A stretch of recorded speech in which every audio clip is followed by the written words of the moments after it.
Turnovers, penalties, and a fan base that is as tired as those 100+ men that they celebrated at the beginning of this game.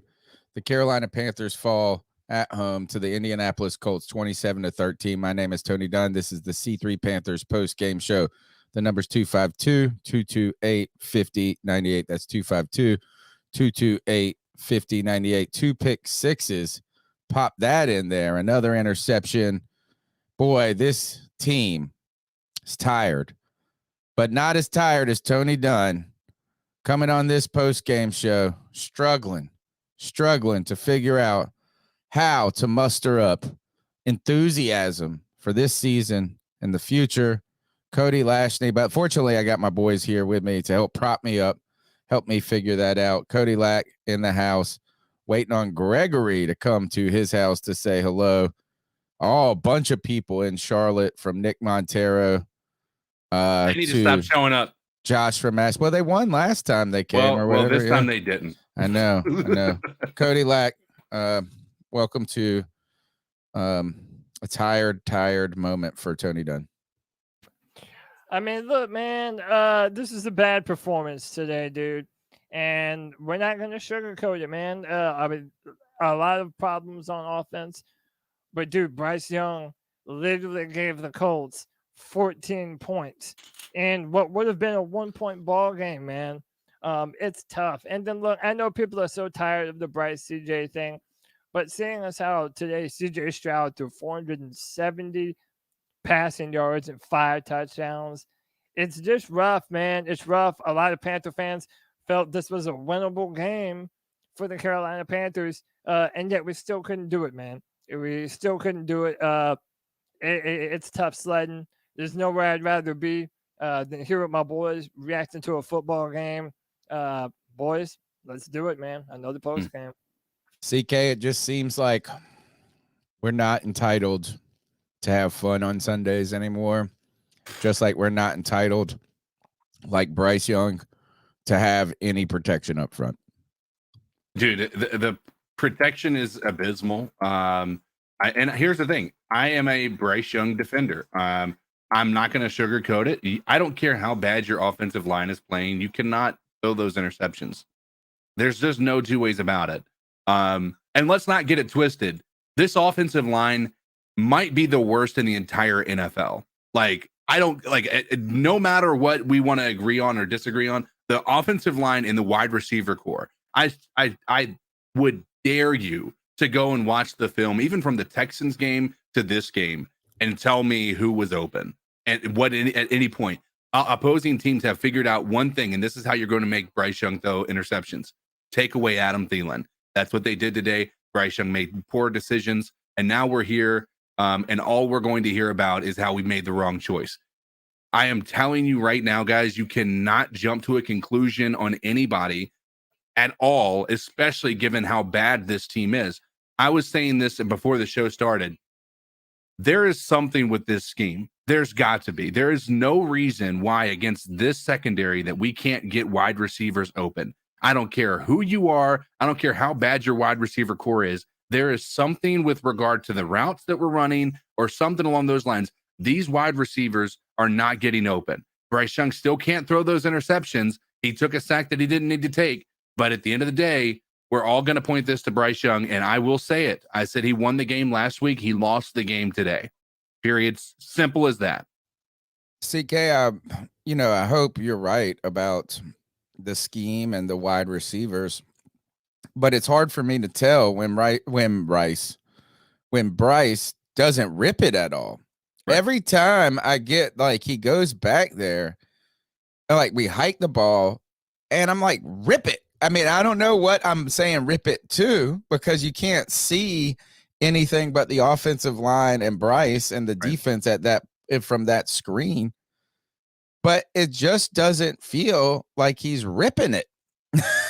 I mean, spin it, boy. Throw it down there. I mean, at least get an interception downfield rather than pick six upfield. Now, let me ask you, are they just not calling the deep ball, Or is Bryce Young not comfortable and No, confident enough they to talked even about throw this. the ball? They talked about this. They talked to Thomas Brown and they asked about the sacks. And Thomas Brown said he was too aggressive trying to get the ball downfield last week. And so they were going to have to try to get the ball out of his hands faster this week. So the entire game plan was we are not throwing the ball deep. That was what the game, because he knows that Bryce Young cannot. We're not throwing the ball, period, sometimes, CK. Right. No, you're absolutely right. And honestly, they needed to do that. The only thing that was making any success was the run game. And like I said, when you have a game plan that is literally having to be dumbed down because you can't get the protection for your quarterback, you can't even scheme up long balls because he doesn't have time to throw the ball. Like, it's absolutely ridiculous. At the end of last season, at least Sam Darnold was throwing the ball away. I mean, Bryce is holding on to the ball, trying to make a play happen, and not only is there nothing there, but he doesn't trust himself. I feel like right now he doesn't trust his arm. And I'm going to be real. I feel like this coaching staff doesn't have a lot of trust in Bryce at the moment. Maybe y'all think I'm overreacting, but right now, it doesn't seem like there's a lot of faith in how the quarterback is playing, how the offensive line around him is playing, and everyone else is just suffering because of it, man. But no confidence at all. Not according to Frank Reich this week. I don't care what they say. I don't believe anything that any of our coaches say. Frank Reich came out and said that they feel like if they get the ball in the hands of number 9 and they have an opportunity to win, they've got all the faith in the world. They got the guy. To me, look, yes, does Bryce hold on to the ball too long? Sure. Is he going to make some mistakes in this game? No problem. I think that's just going to be part of any player's career, number one, and also in their development. I just want to see. If we go back to that Seattle Seahawks game, right, is that Andy Dalton ripped it though. He spun it down, and it doesn't mean that it's going to be complete every time. It's just to drop back, step up, and just chunk it to the guy that has, and it doesn't, and CK, I know it's separation, but like at some point, you just have to throw them open. Yeah, or you got to just trust that they're going to, or hope that they're going to win the matchup in the right case. And I just don't see them just ripping it. And to call him out, this is what I said in preseason when we were talking about Matt Corral. I said, just because guys aren't open, you can't use that as an excuse. You really can't. You have to be able to throw these guys open. You're going to have to throw into tight windows. And unfortunately, those windows are very tight. But you've got to throw it. You've got to get the ball out, and you can't take sacks. But at the end of the day, again, I think when you talk about getting the ball out and ripping it, that's what he did today. And unfortunately, they were ripped, and they were ripped from the receiver's hands. I gotta disagree a little bit. I feel like the two, at least it was really hard for me to see from the angle on the second pick six. Right, of like they said he overthrew it. It's just kind of hard for me unless we go slow it down. We go look at the tape. Did you see the 3 guys in his face within 2 yards of him? Right. I mean, so but the first one though felt like this is a little. Sure, but you know what, CK, we're gonna have pressure every week. We're gonna have pressure as a Carolina Panther quarterback. You have it just felt like some of these throws, I won't say are lazy, but they're kind of layup-y in a way that you feel like the ball just doesn't get there quickly. Is that what you're worried about? I feel like it's almost like what you do in practice, right? Rather than and maybe it's just the NFL speed, maybe it's not, but like it's kind of like, oh, I'm going through all this, I know where to go, boom, and he almost like flicked it, and it's like to the house. So look, Bryce Young today finished. We'll go over some of just the quick stats to let you guys know. No Jonathan. I think I was going to call him by his right name. I don't even know if he played today, to be honest. Jonathan Mingo had 1 reception on 4 targets for 5 yards. He had no touchdown, so there will be no Mingo jersey given away today. Bryce Young was 24 for 39, 173 yards, 3 picks. 2 of them were taking the house by the same damn dude. Chuba Hubbard started out the game remarkably strong, starting to make Tony tip the cap. I mean, I even put a tip of the cap tweet out. I didn't tweet much during this game, 16 for 58. Then Miles Sanders really got it going on with 6 carries for 39 yards, played his best game of the day. But the problem is that the Carolina Panthers are just not good enough to play from behind. And when it comes to the penalties on this team is the opposite of what it's almost like a team that it's a Ron Rivera team, right? And that the team that can't play from behind, these drives are going to take 2 days for them to manufacture. But when you play a game where it takes you these long meandering drives, even when they're super successful, 5 for 6, 77 yards that equated to a touchdown, when you're from behind, you can't have penalty. We're not good enough to shoot ourselves in the foot. And from the very first play of the game, it felt like penalty after penalty after penalty. We're one of the most penalized teams in the league. And some of these are just remarkably dumb penalties. Some I have a problem with, and that Xavier Woods one is, man, you want to talk about taking all the fun out of the game. That was one of the worst, softest calls I've ever seen in the history of football. And what was he even supposed to do in that scenario? I think they got the head. It was one of the most bullshit. Normally, whenever there's a bad call against the Panthers, I don't like to come up here and be like, "Oh, well, the referees fucked us." But dude, on a play like that, now you're literally telling everybody that we should be playing flag football. And it gave them the ball down. It gave them the ball down the field. Yeah. And how about the one that the Bryce, like the fact that Bryce Young didn't get that roughing the passer call last week, and they get that this week. You know what I mean? Like, I think it was identical. I think we should have just gotten it last week. I think if anything, Bryce's slide last week was a little more delayed. I think that was a penalty in this league, the one on Gardner Minshew. The Derek Brown one at the end of the game was definitely one. They said that if you slide late, you're not afforded the same protections as you are if you slide early. I don't think his slide was as late. Well, it might not have been as late, but it was late. Like when you're a defensive player and you're lunging before he's able to even start the slide, then it's not on the defender to stop being able to stop himself midair. That's basically what took place here. Like I didn't think that was the most egregious call, but going back to that Xavier Woods one, that call right there, not only is a call that put us in a difficult situation that led to the team having to fight an uphill battle from the beginning, right? But I think it shows you one of the problems with the NFL. And I like the idea of player safety. I like the idea of erring on the side of caution and things like that. I think what we just have to do is we have to have a system when it's this fast and we're calling these plays or calling these calls in such boom moments. They got to have a system where they can go look at it and pick that flag up and just say, you know what, is we threw the flag because it looked like it from the outset. It was a close call, and we just want to make sure we get it right. And you go back and look at that play, you would have picked that flag right on up. That's what you would have done. And I think there's got to be like an orange flag from the NFL where New York or wherever the hell Roger Goodell's station is or whatever the people are that watch for the league are watching every game, and they can, in a quick and efficient manner, say, we want an official review here that doesn't penalize either team. Right. So anyway, look, this story was crazily colored by a deep look. Their offense didn't have to do anything today.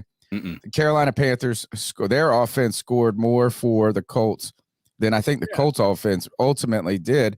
And it's sad to watch this as the defense had arguably I would say one of their best games of the season today. Do you know what really sucks about this for Bryce? And listen, let's just be real. The story of this game is Bryce Young. Bryce Young has been the story of the 2020, whatever year we're in. 2023, the year of 20C3 misery. Right, 20C3. I mean, the fact that we traded up so much for the quarterback, Bryce has been the talk of everything.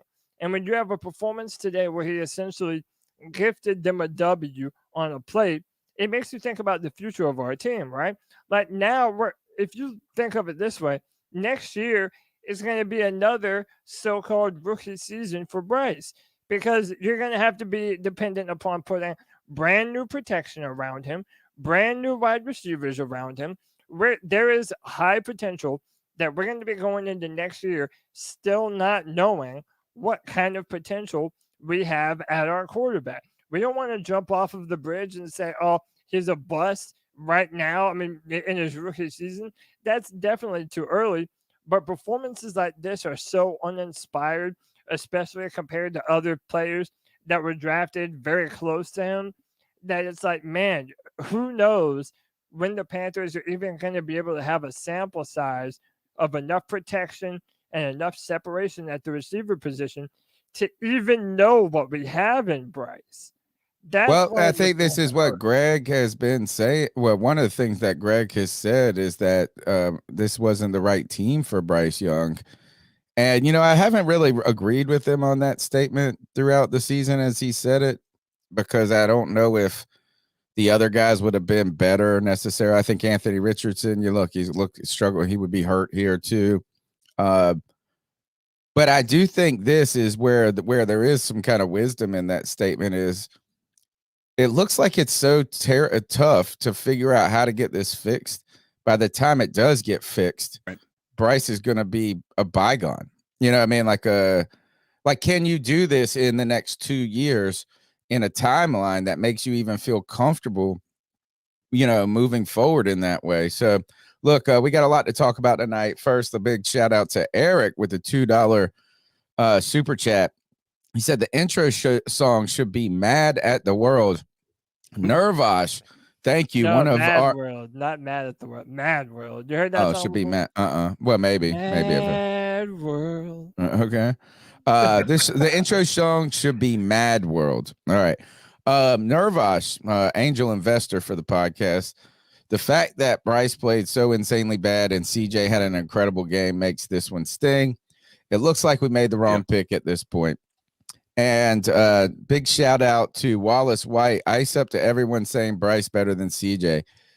And CK, you were mentioning this before the broadcast, is that you mentioned this on the show this past Tuesday as a Bryce supporter.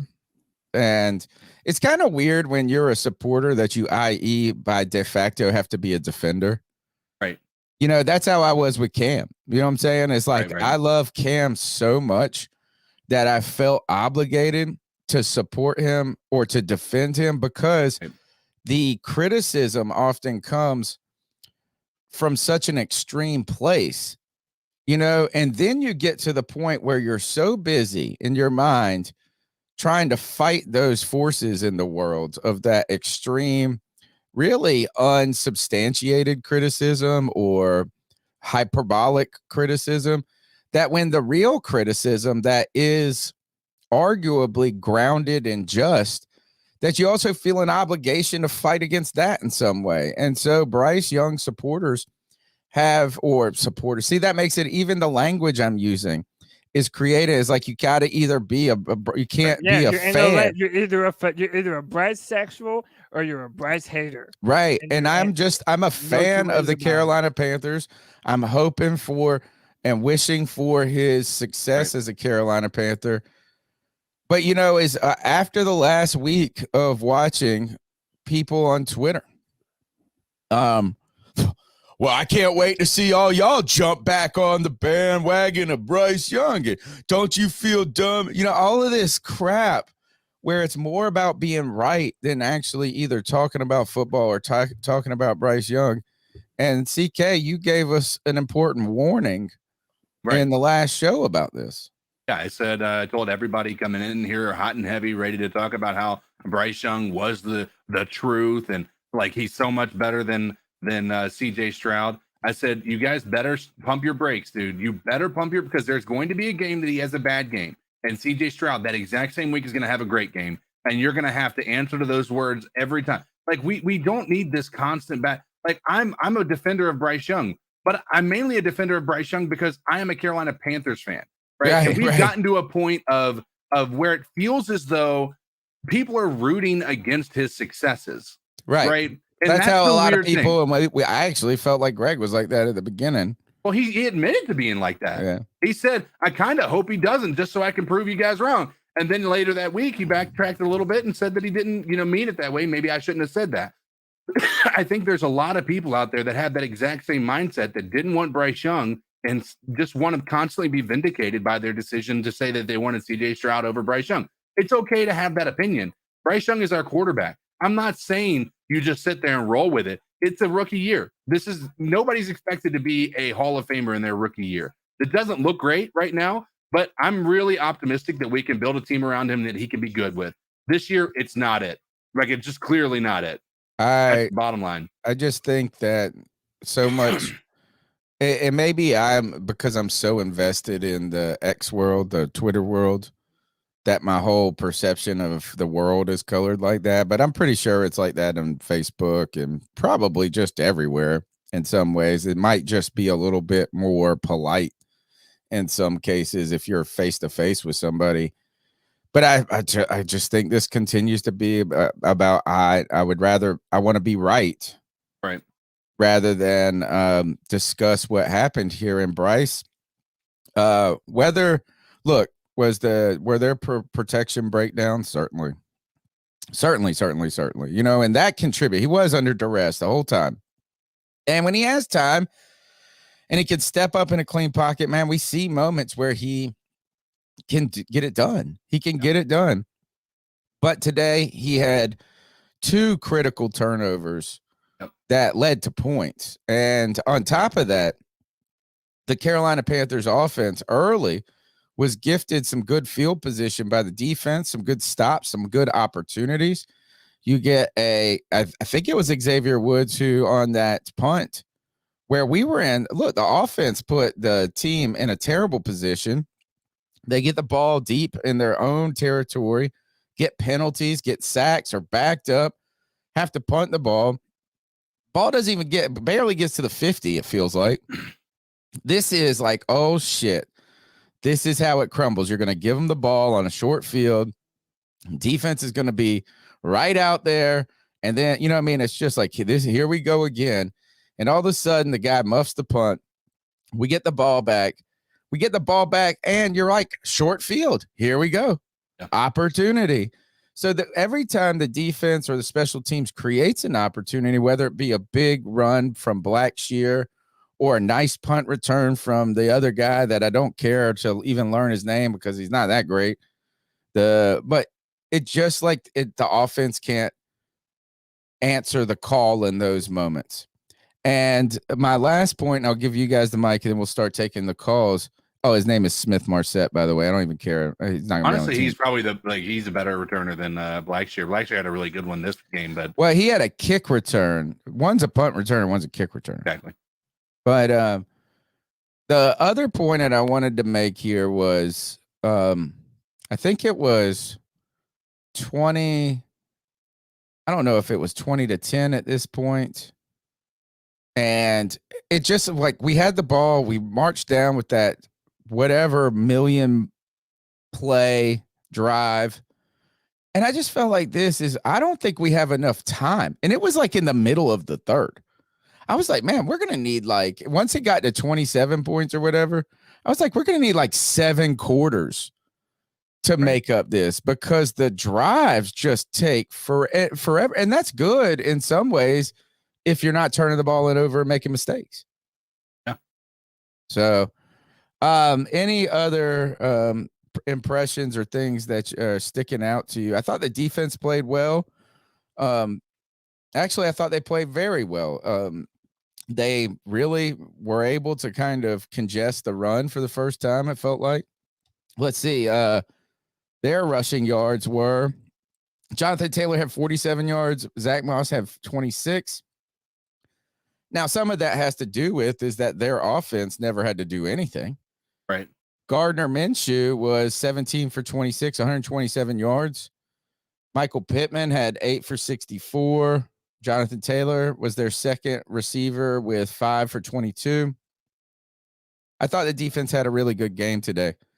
And it was sad that the offense wasn't able to help them along. And I'll go to Cody with this. I think I mean, what if there's any disappointing or the real disappointing part of this loss? And of course, it's going to be colored by the C.J. Stroud game that's in the background going on.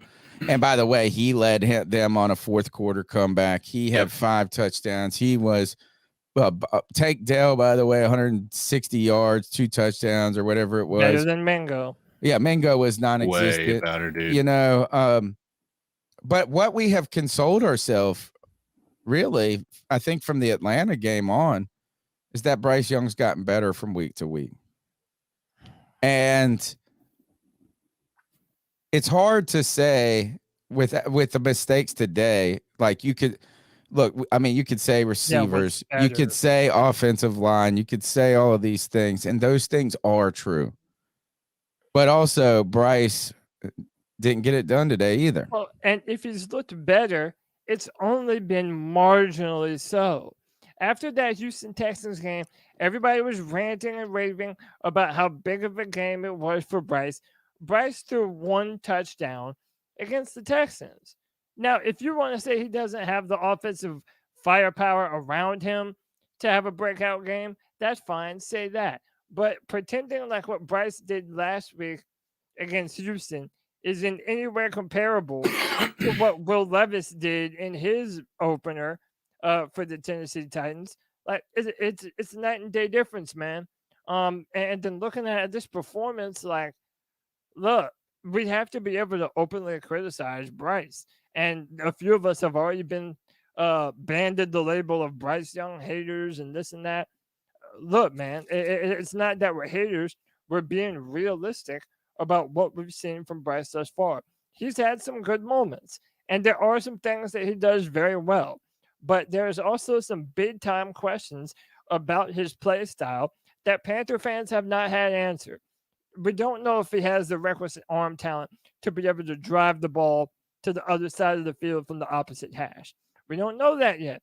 We don't know if he's able to hit the deep balls downfield in stride.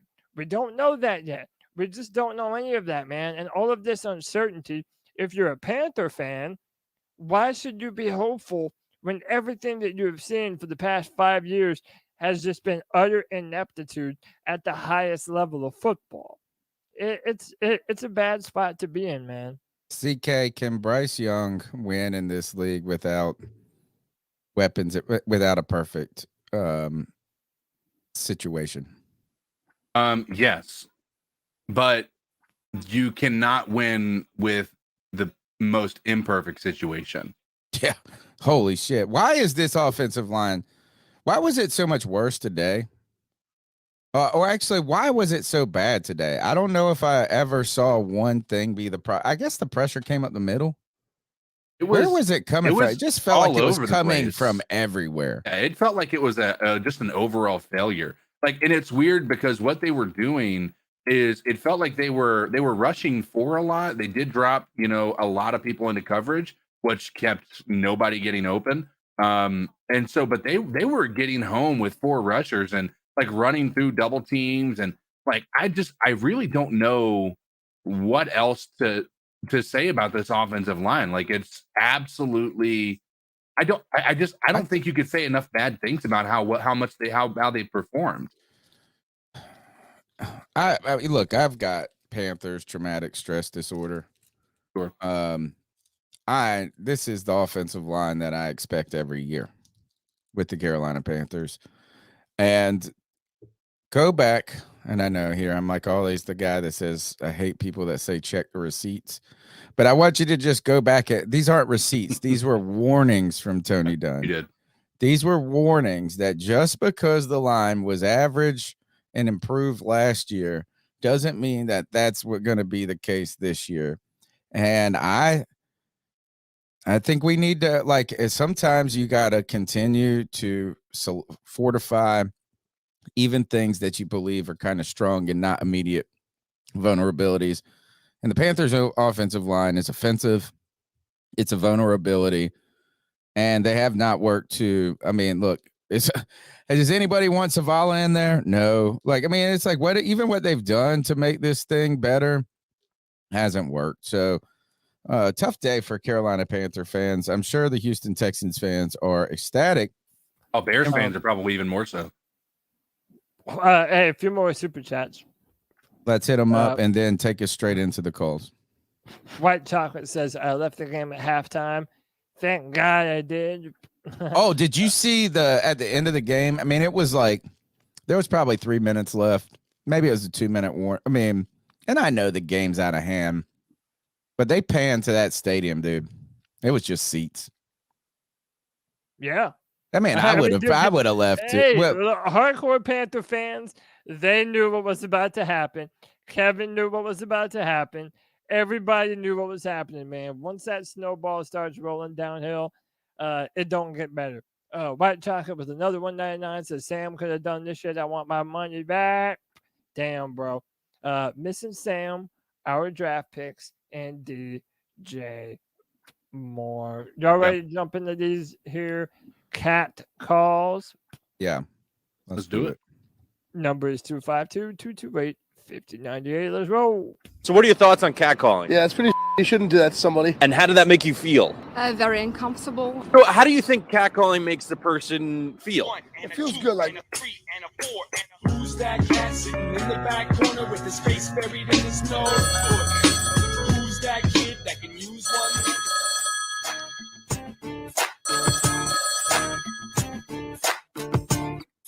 Man, what's up, dude? It's Nova Black.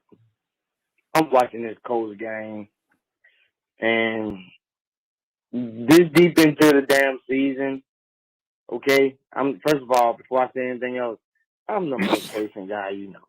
I'm the most optimistic guy you guys know.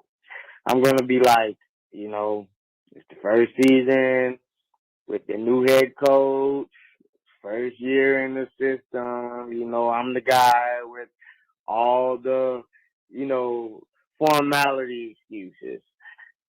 But our O-line is trash, bro. These motherfuckers cannot pass block for shit. Like, I don't give a damn about nothing else. The system is fine besides the wide receivers being slow.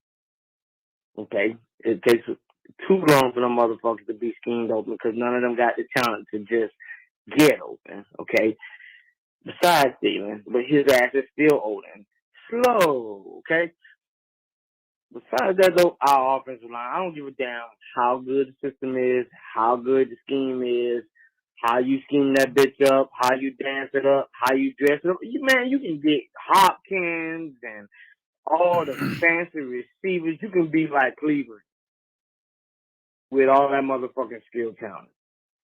If your ass can't pass block, they know you're going to run. And if they can stop that because we don't got enough ass on the line or in the backfield to run like that, where we can be a run-dominant team. So if you can't stop the run and everybody knows you can't pass block, we ain't winning shit. So we got to bulk up something. We got to do something. But right now, that offensive line is trash. That's the state of the union. That is the fucking problem with the Panthers. You can fix that shit, I guarantee you we'll look 5-10 times better. Keep pounding.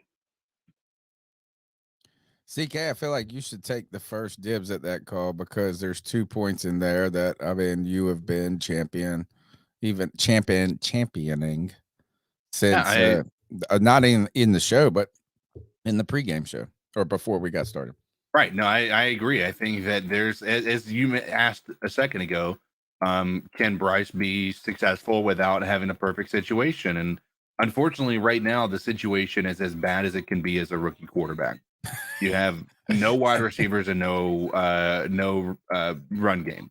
The run game is okay. It's getting a little bit better. The run game today was probably the most effective it's been. You have no pass protection, right? So as a quarterback, you're even with like, here's the thing they were talking about on the broadcast. Like when you can't even play action and it be successful because nobody respects your wide receivers, rightfully so.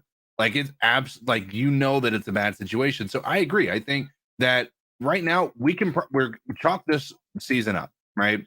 I think you need to be more concerned about Bryce Young not performing after we get all the questions answered that we hope are going to be answered with the offseason, with getting better talent and what have you.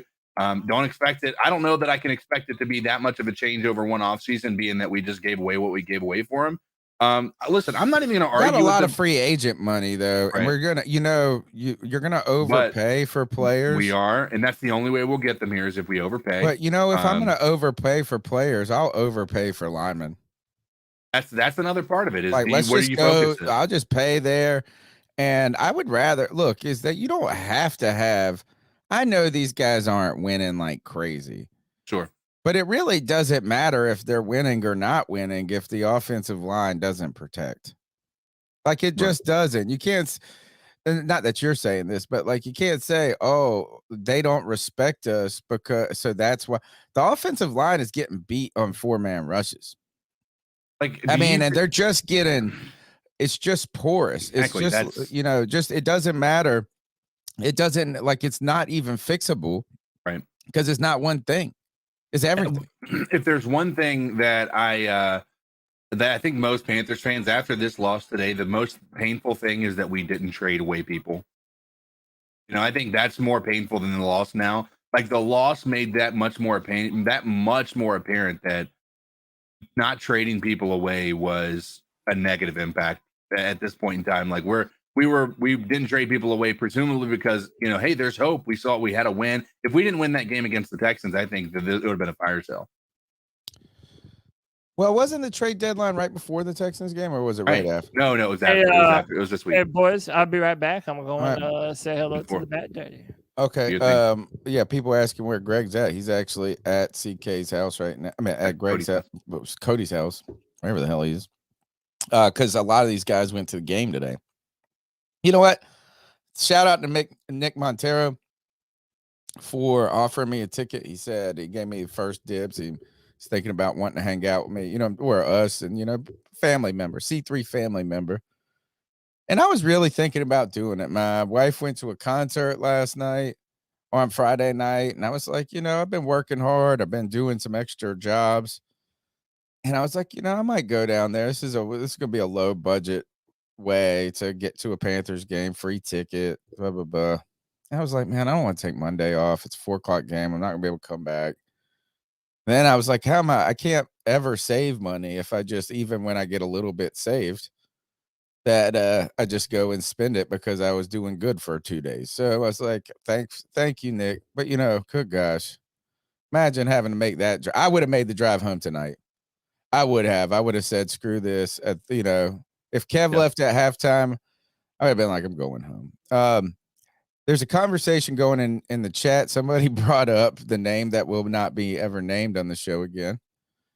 But we call him Rat Mule, or what else did we call him? Fat Fuel, whatever. But you know who we're talking about. And they said, I'd rather have Matt Mule and then Rat Mule back. And then people in the chat were like, don't say that. We don't like that. I want to ask this in the chat, but it made me think about this, and we're going to go to the next call. You can think on this, CK. Yeah. Is this coaching? And I don't know if it is, man. I think it might just be talent. I mean, there's got to be a. How do you, what are you going to do? What's going on with the offensive line? Is that just coaching? They're just getting blown up. Dude, all right. Miles Sanders was a great running back last year, right? Our offensive line was, towards the end of the year, a top 15 offensive line in the league, right? Our wide receiver core was never considered this bad. Now, granted, we had DJ Moore last year. I think there's got to be a mixture. DJ Chark has never looked this bad in his entire career, right? So you have to be able to say that there is probably some correlation between it being a coaching and a talent thing. I'm fine with saying that talent has a part to play in this. I'm not prepared to say that coaching is exonerated from this, because quite honestly, I think that there shouldn't be any team in the NFL that can't find a way to get wide receivers open. Yeah, I mean, well, here, let's just take the next call. I got some thoughts a little bit on that. And the other thing is the fire sale made me kind of wonder about, when is the timing to make those decisions. The number's 252-228-5098. Hey, this is Raleigh Lee. I'm calling in, pissed the hell off Why in the world can you 37 take and mode. hit the shit out of a rookie small quarterback, but Gardner Minshew does the same thing, and basically they call it. I mean, does that not just piss you off? I mean, he slid intentionally to get the first down late. The dude barely even hit him with his arm, and they throw a flag. That is such shit. I mean, really, it is shit. I hope the Panthers pull this one out. Keep pounding. Oh no, Cody, I feel. what's up? Later. I What's wish that? I could go back in time. Where's that 437? Wish I Where's could go that back in time and not 440? watch this game. Sorry, I forgot, Tony. I know I'm not supposed to call back twice, but anyways, that penalty on the punt return, they didn't even, if you watch it, they didn't even throw the flag until the ball had been caught. Well, what is up with that? This officiating, dude. This crew needs to be fired. Yeah. Not only was the Xavier Woods, I'm sure if we go and look at, I don't know, I mean, we kind of probably need to tune into a Colts podcast to see what they thought about the officiating, see if they had any mistakes. I don't feel like I'm sitting here whining about the officiating losing the game for us. Right. What I'm whining about or pointing out is that these officials just felt they didn't even know the numbers of the players. Like he was like, number 87, and then they were like, what's the number again? What's the number? Like they didn't know they didn't even know. He called a penalty. He was like, one time they changed it like 3 times. Yeah. It went from it was one where there was a tripping play, and they went from, it was like, oh, there's 2 fouls.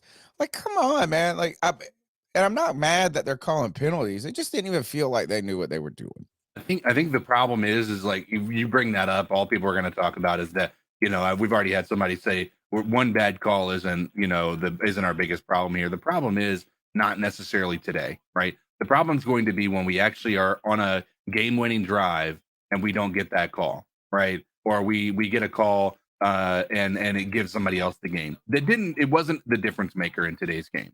But damn, does it feel frustrating when they still continue to call these BS calls that really have no basis and should be, at this point in time, reviewable, even though they tried that one time. I think that there should be and I think that's universally believed by most people, is that these like anytime you're going to call a penalty or a lack of a penalty, it should be something that can be reviewed or overturned by somebody upstairs.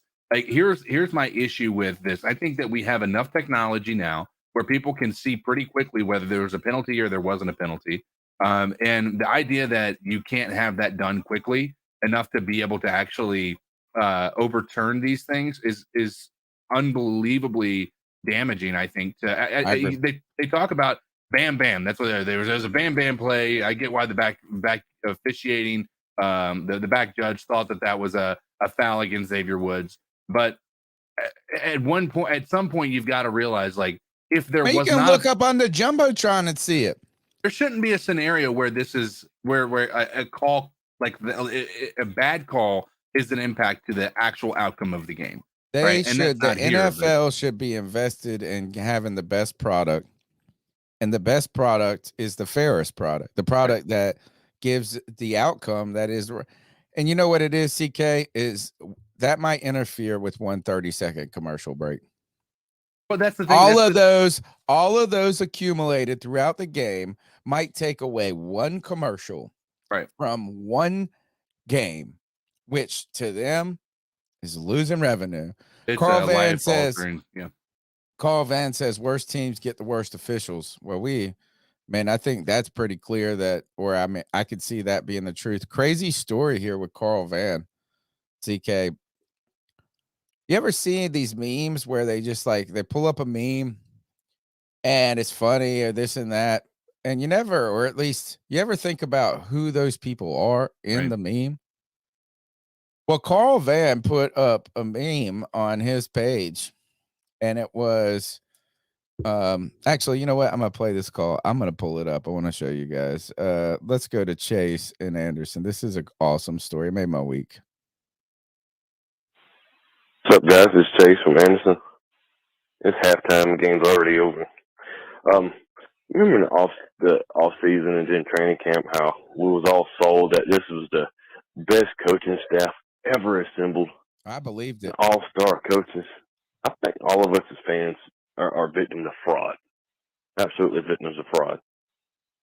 This coaching staff sucks.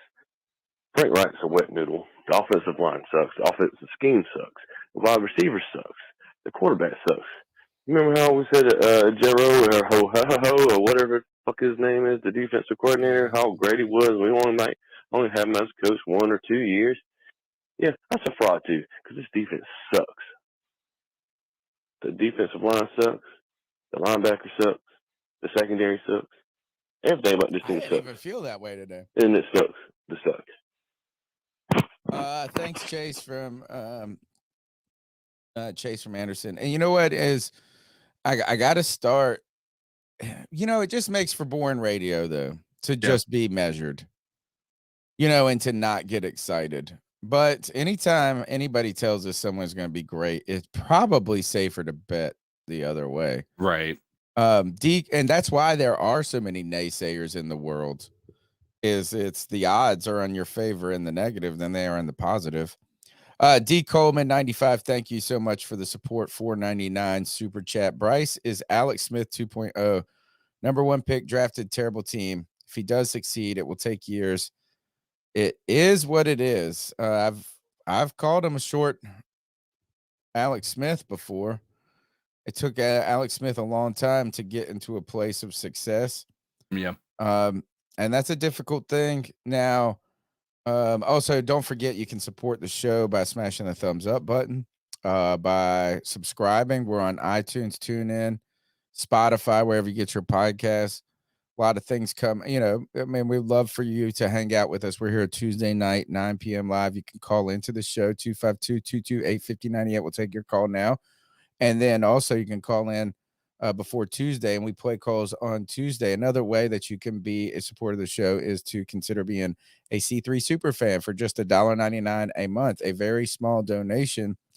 You can continue to help the C3 Panthers podcast grow. And I tell you, we completed our 10th year. We're in our 11th year as a podcast now. We're going to keep doing this regardless of anything, but man, we understand Panther fans are being tested right now. It's always darkest before the dawn, but I don't know if it's the darkest just yet. We'll see. This is what I want to show you. So Carl Van put this up on his Facebook, CK. Funny, right? Or at least this is what it is. How people over 40 look saying, bro, fam, or cap. I went to college with this guy. He's one of my best friends in life. Now that is not his hand right there. Right. They just photoshopped that in. I think that's Photoshop. That is not. That looks like, maybe it is. I don't know. That is my boy, Kenny Hopkins. And I sent him this picture and I was like, dude, is this you? Like, I was like, what the, I knew it was him, but I just didn't know. I was Yeah. It was. He doesn't have an earring. He goes, I said, he said it was magnetic. This is when we were in college. But I thought of this. This shit made my day, dude.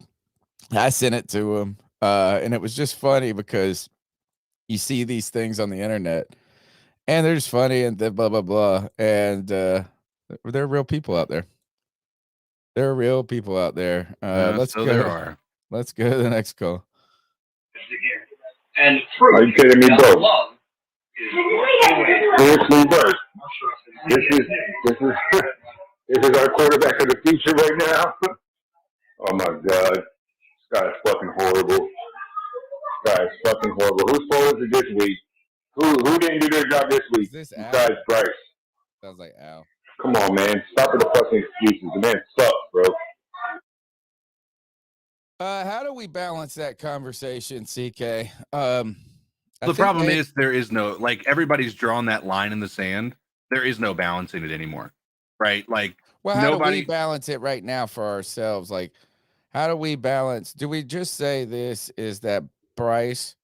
This is how I'm going to try to do it. Is Bryce is not as advanced or or as general, whatever that we were generational, yeah, as we thought, or pro ready.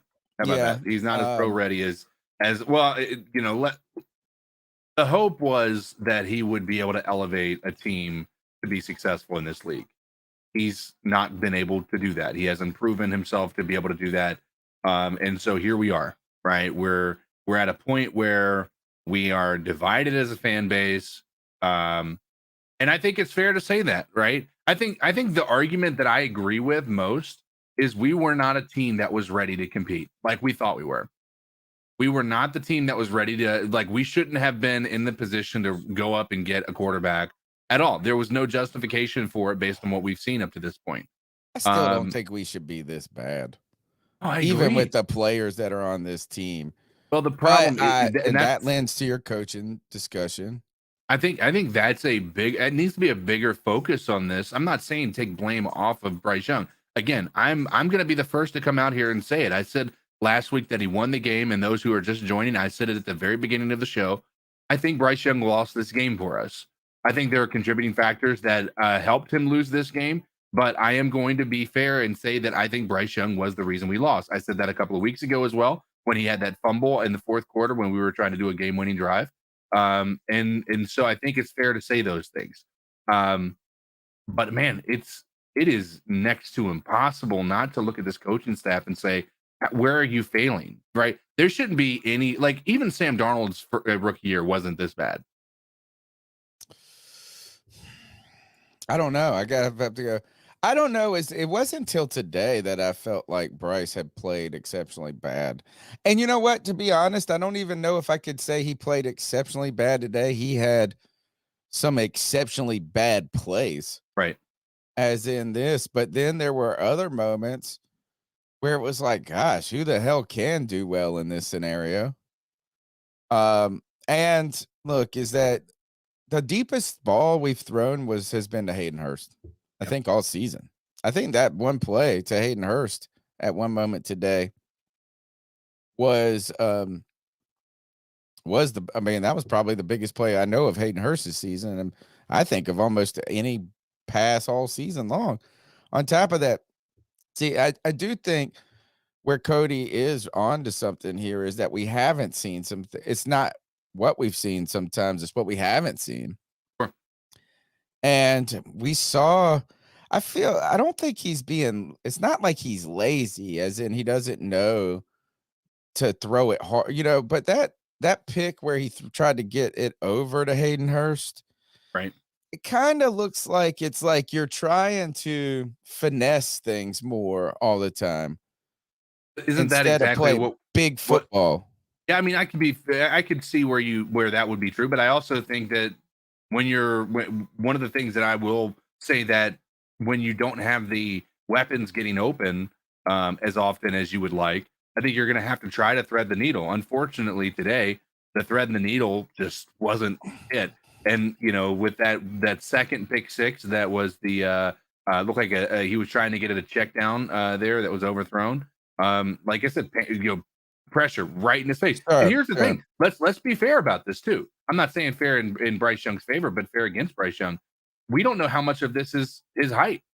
How much of this? I mean, hype. Looks like some of this has got to do with it. When I say finesse, CK, though, kind of mean like this is like there are people.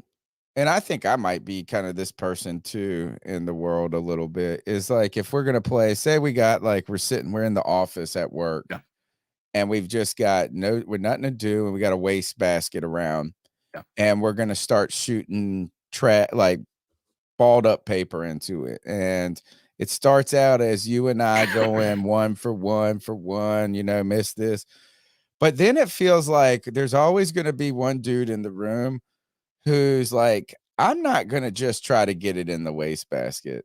I'm always going to try to bank it. I just got to do it a little bit cooler. It's like when you're like, it's like if you're doing a layup, it's like we're going in practice and they're the ones that always go under the basket and spin it up back over instead of just doing a layup. And I don't know, this is a little flicking, these little flicks.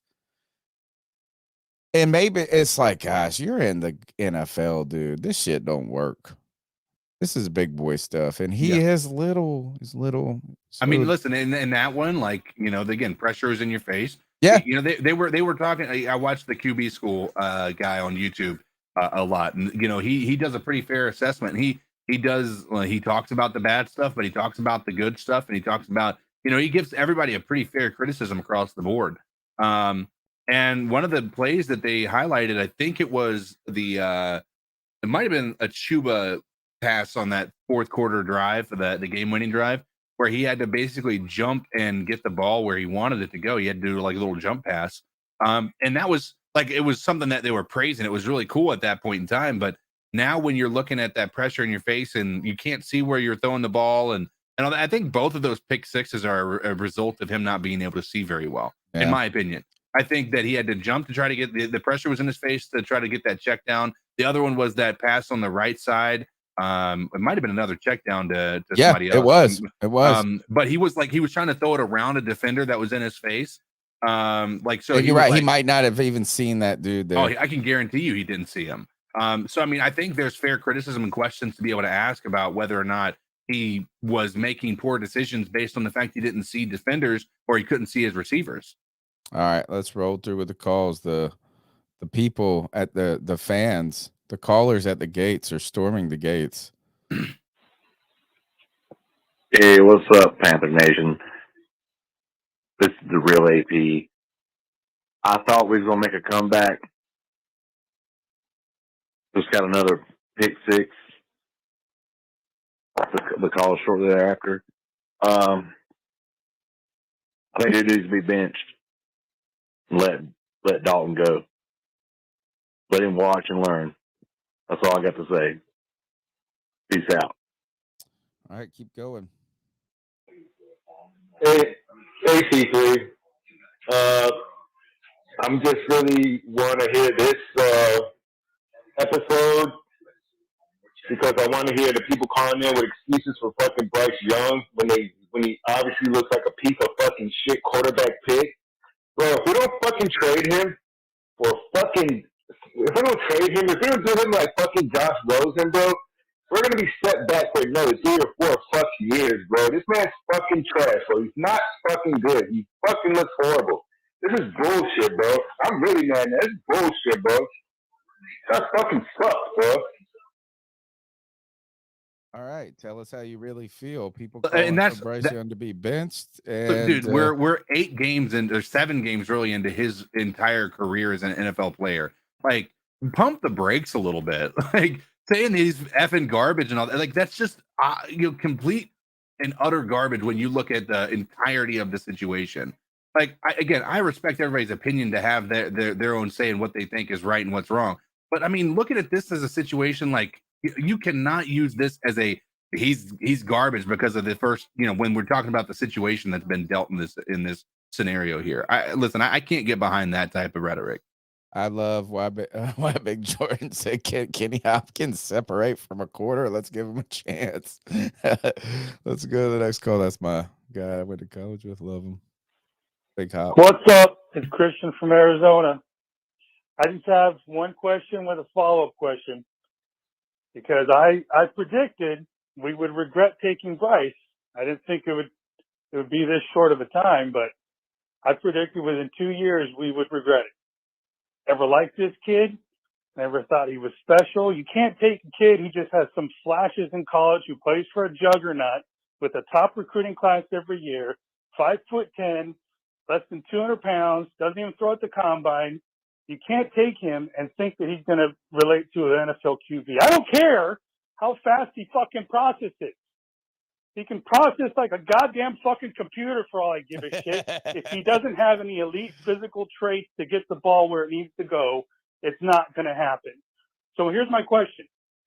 when does everyone else realize it was a mistake? When do people start to realize that we regret it, and then we can start moving on? And then my follow-up question is, for all those ruthless fucking Bryce fans, will you ever realize it? Or will you just always make excuses? Keep the excuses. I like the call, particularly processing as fast as a computer. Yeah. There are people in the chat who are on this from KG73 who says, bro, he's bad. We've been celebrating when he has a mediocre game. Bobby Hicks says Bryce is so ass. Tim Estes says Bryce Young is that bad. And then there are still people like Carl, well, not still people. That makes it sound like I don't believe they should be. I mean there are other people who say, look, this is the jury's not out. And I think that lends to this question is, when do you make that decision? And I hate to say this might sound like a cop-out in some ways, is that I don't know if you can make a decision unless you just give it 3 years. Well, I mean, Justin I Fields feel like is still leading his team, so you've got to essentially get Justin Fields is still leading his team, so I think you got to give them the same. Well, they've had multiple coaching changes. Right. They've had some different things too. They didn't believe in them. They didn't put them. My all point these being different is like, things. I think there's sunk costs, though, CK, and the sunk costs. And I know that sometimes people say in investments you shouldn't let sunk costs let you continue to, throw money into something. right. But I think this is, you've invested in Bryce Young as a player, as in with those draft picks, with those, with moving up, with all of this stuff. You made the selection at number 1. And I think it would probably be worse to cut bait too early than it would be to cut bait a hair late. And I don't think there's even a question about what hair late is I would say this is, after 2 seasons, you should have a sense which direction it potentially is heading. Sure. And in season 3, you make the determination. Right. And that might be halfway through season 3. That might be in week 2 of season 3. But I think anything before 2 full years of play is premature.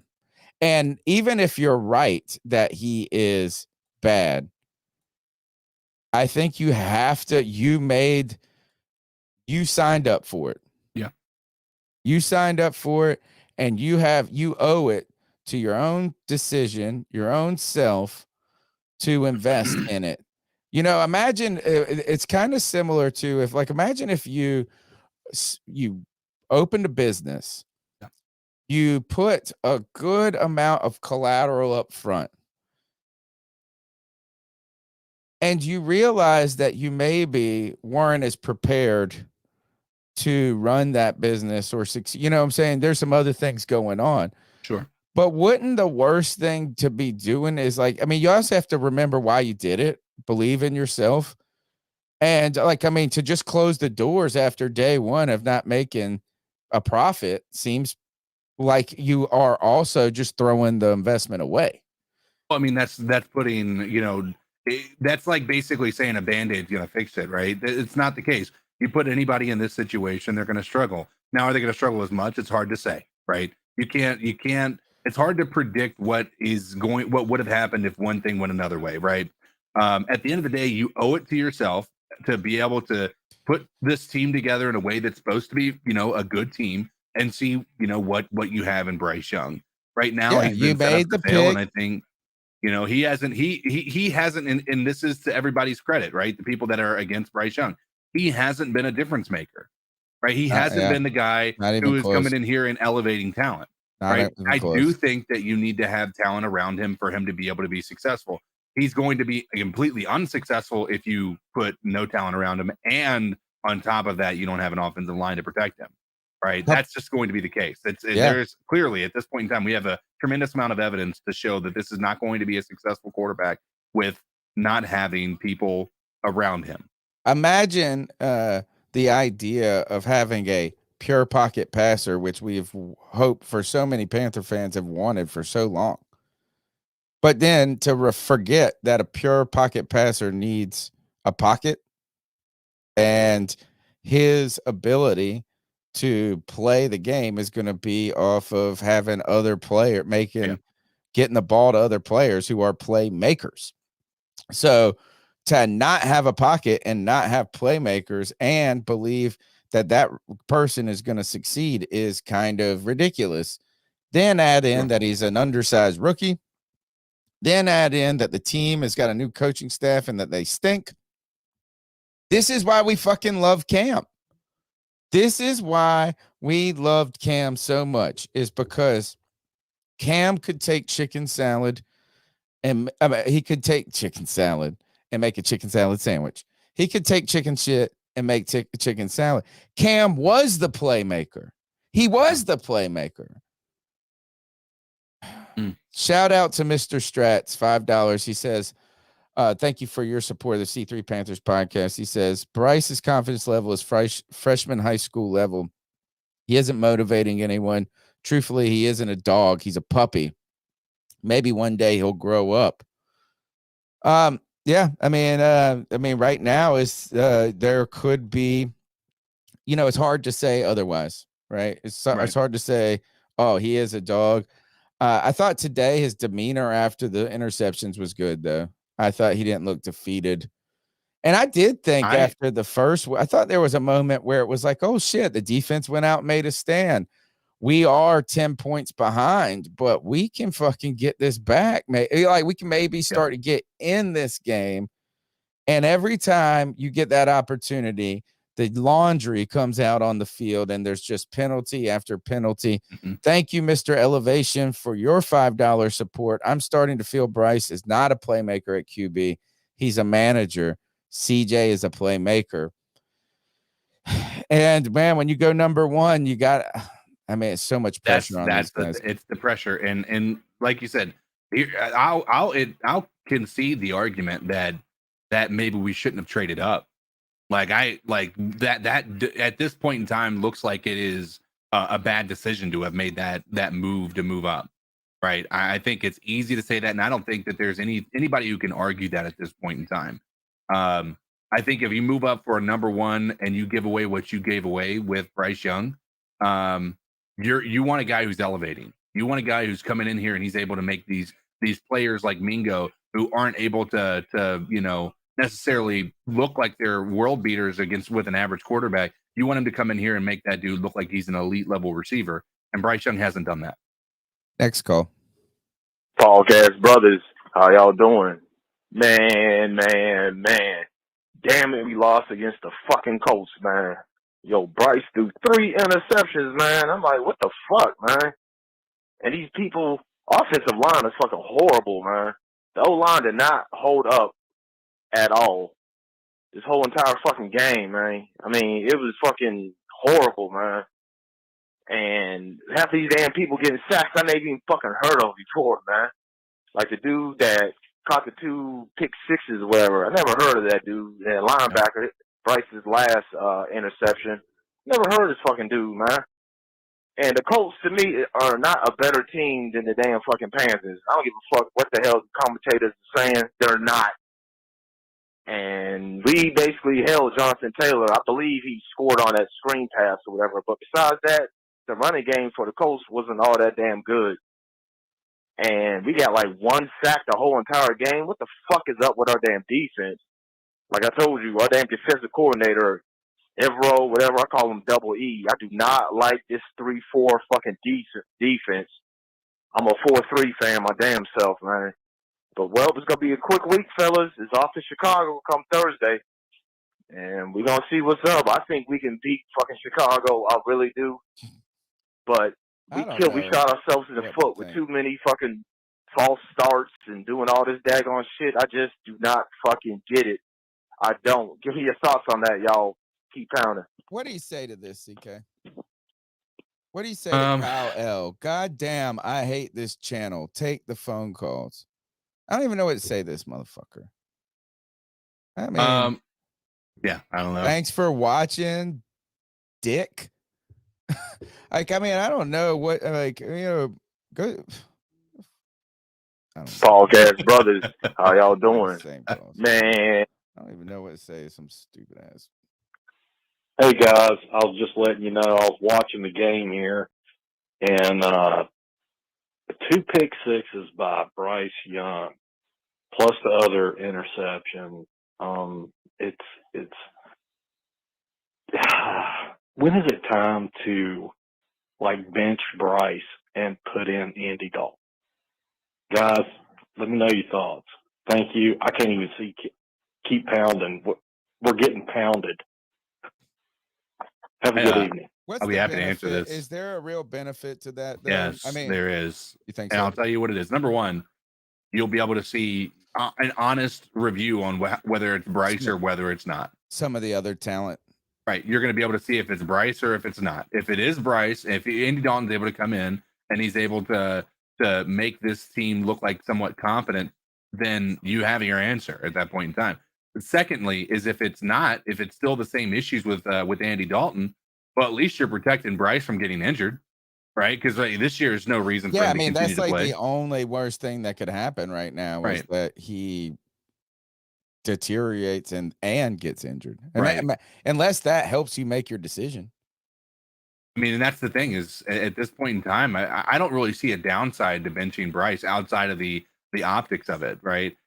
If you bench Bryce, you best believe that that Scott Fitterer's fired. Like, there's just no two ways about it. I think if you bench Bryce Young, and we continue to be a bad team, obviously, I don't think Frank Reich gets another year, right? I mean, this team has looked god awful. And I don't think that at least a good coach can make a bad team look competent, because you can scheme up things and make these receivers. I mean, even just like when you look at the play calling, it was vanilla at best. Like, you sit there and watch Houston, they're doing like reverses, and you've got a quarterback designed lateral that was like, it was creative and it was fun and it made you excited to see what they were able to do. Again, Bryce Young or CJ Stroud did a great thing today. Like, with what he did with them putting the ball in his hands, allowing him to throw the ball deep. That was what happened today. And so I think that if you were to I don't think there's a downside to benching Bryce. Even if it does mean that the hands, it'll be the end of Frank Reich's tenure here as a head coach. At this point in time, it hasn't been anything that's going to cause Panther fans to feel remorse. The one thing I don't want us to do is to fire Frank Reich or Scott Fitterer midway through the season. I feel like you just make these motherfuckers. Oh, for sure. Soak in it. I mean, I don't know about the Scott Fitterer part. I almost wonder. Yeah, we don't know what time. Yeah, we've debated that, but yeah, that's such a hard one to figure out, because like if you do have the intention of firing Frank Reich at the end of the year, if they continue this route, it'd be a good idea for your GM that you're going to want to hire that head coach or help you hire that head coach to kind of get a head start on looking at the candidates. Yeah, true that. True that. Good point. What's going on, y'all? It's C3 Coach Kurt. Oh my God, bro! I didn't even watch the game. I just kept up with it on the live version on ESPN, like the watch one on ESPN. But I saw that Bryce Young. I saw that he threw one interception, and then I was watching the drive when they were driving it down, and we were rallying to come back. And after Hayden Hurst had a huge catch and run, and then same guy picked off Bryce Young, took it back to the house. That man had 2 pick sixes. So that one corner had, technically speaking, 2 catches for 100+ yards and 2 touchdowns. A corner. One corner had basically outplayed both. The entire receiving core for the Panthers. You know what I mean? Oh man, that's bad. At what point do you take him out, though? I feel like after 2 pick sixes, you have to have a quarterback rotation. And then he throws a third pick to basically, nail in the coffin. I feel like obviously the second pick six is probably the nail in the coffin, but I mean, it is what it is. There was some optimism in this game, though. Like you have to have some optimism watching him rally like that. Obviously, the turnovers don't look nice or anything, but there were some, plays that he made on the ground. Trevor Hubbard looked nice. Miles Sanders was looking good today. Hayden Hurst had that catch. I mean, it's obviously hard to be optimistic when you see three interceptions and 2 pick six. It's like, I don't know. Our defense was looking good. I mean, if you guys really think about it, they only put up, I forgot what the final score was because like I said, I wasn't paying attention that much. But think about it, 14 points off 2 pick sixes and obviously 2 extra points. You minus 14 points, we're right there. Like, I don't know what the exact score was, but let me look real quick. Let's see. Carl, this is such a I think it was 27-13. You take those 2 pick sixes away, we're tied up. Our defense played great, that being said.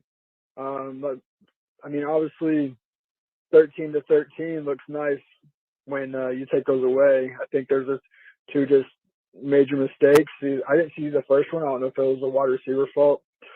But, I mean, I saw the second one. I watched a replay of it, and it was a really bad throw by Bryce. And then the second one was under. Anthony, I'm playing the calls in order. I already got people telling me that they hate the fucking show. I got Carl Van. Look, I'm going to sit up. I think part of the problem is I was trying to lay back and be kind of cool today and not be all pissed off or whatever. But now I am. I got people telling me the show sucks. Get to the calls. I got Carl Van making this joke right here. If Carolina wide receiver was a dinosaur, what would it be called? A drop-a-lotta pass. Oh my god, LMAO. Oh my god, LOL. Lots of Oh my lettuce. god. Oh my So god, you're so funny, Anthony. I'm playing the calls. I love you guys, all of you. Even Kyle. Can't wait to skip. Gentlemen, tell me, I haven't watched the game at all. I watched the game last week or the week before that because I've been playing golf on my Sunday afternoons.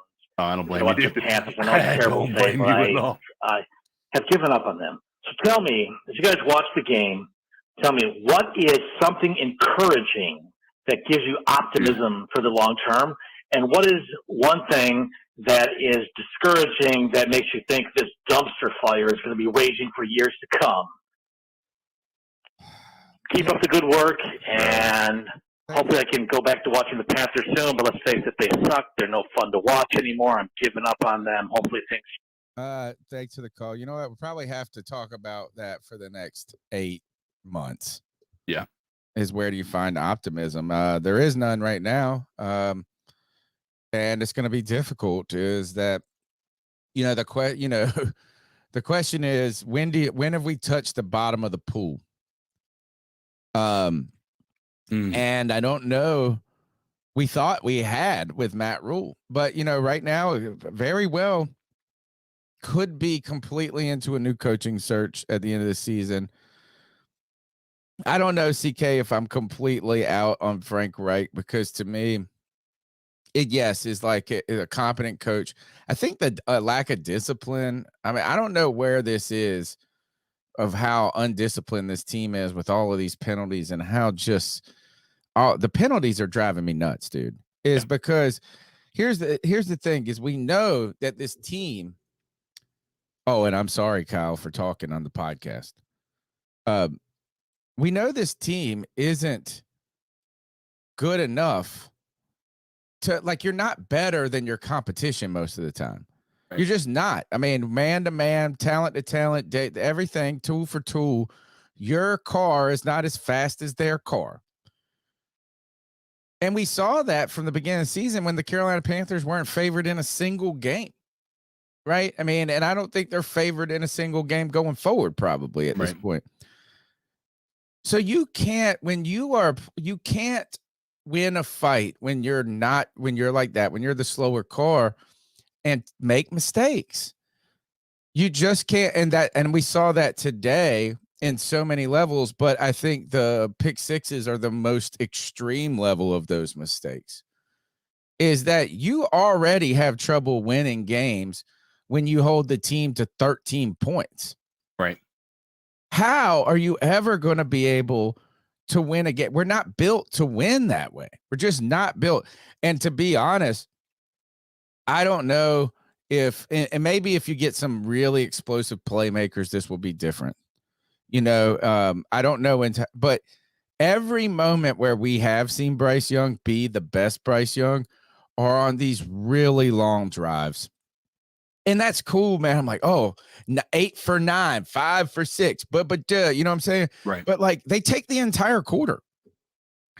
And if you're going to win in the league like that, you're only going to be able to score like 27 points at most in any given game. So we just don't have the luxury of being able to play from behind and make mistakes. And that's all we're doing this season. Next call. Hey guys, this is C3 Coach Cody again. Just finish what I was saying. But yeah, I mean, our defense played relatively great, shutting down, a juggernaut, like dual-headed dragon running back system they had back there with Zach Moss and Jonathan Taylor.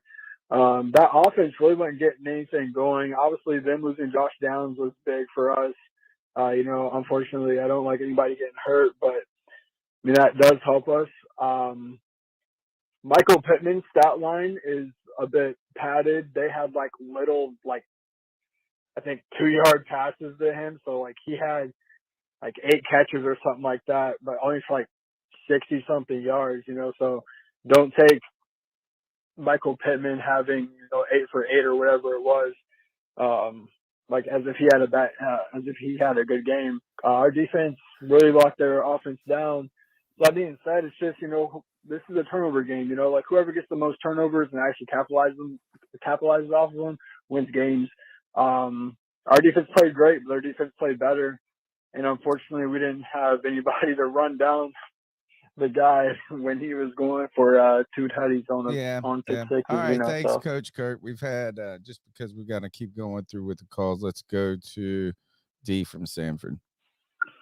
What's going on, C3 family? D, Sanford, North Carolina. Shout out to Tony, Greg, CK, my man Cody, the whole C3 family, the Muscle Marinara, Panther Pickle, G Baby, all y'all. This is the most undisciplined Panthers team I've ever seen. I agree with that. This has been so I know we're a bad football team, but this calls are highlights. was unacceptable. The false starts, the holding, the pass. But yeah, there was some calls that was questionable, but we were just highly undisciplined. Just highly. Bryce had some poor decision making today. The turnovers killed us. We did see a slight hurt sighting that I really felt good about, and Chark caught some passes. And I even thought that our defense was solid. And I was happy to see Bryce run a little bit more, or willing to, and seeing Sullivan make himself available. I did see Bryce get slightly rattled, and I thought, considering all the circumstances, Chuba ran hard.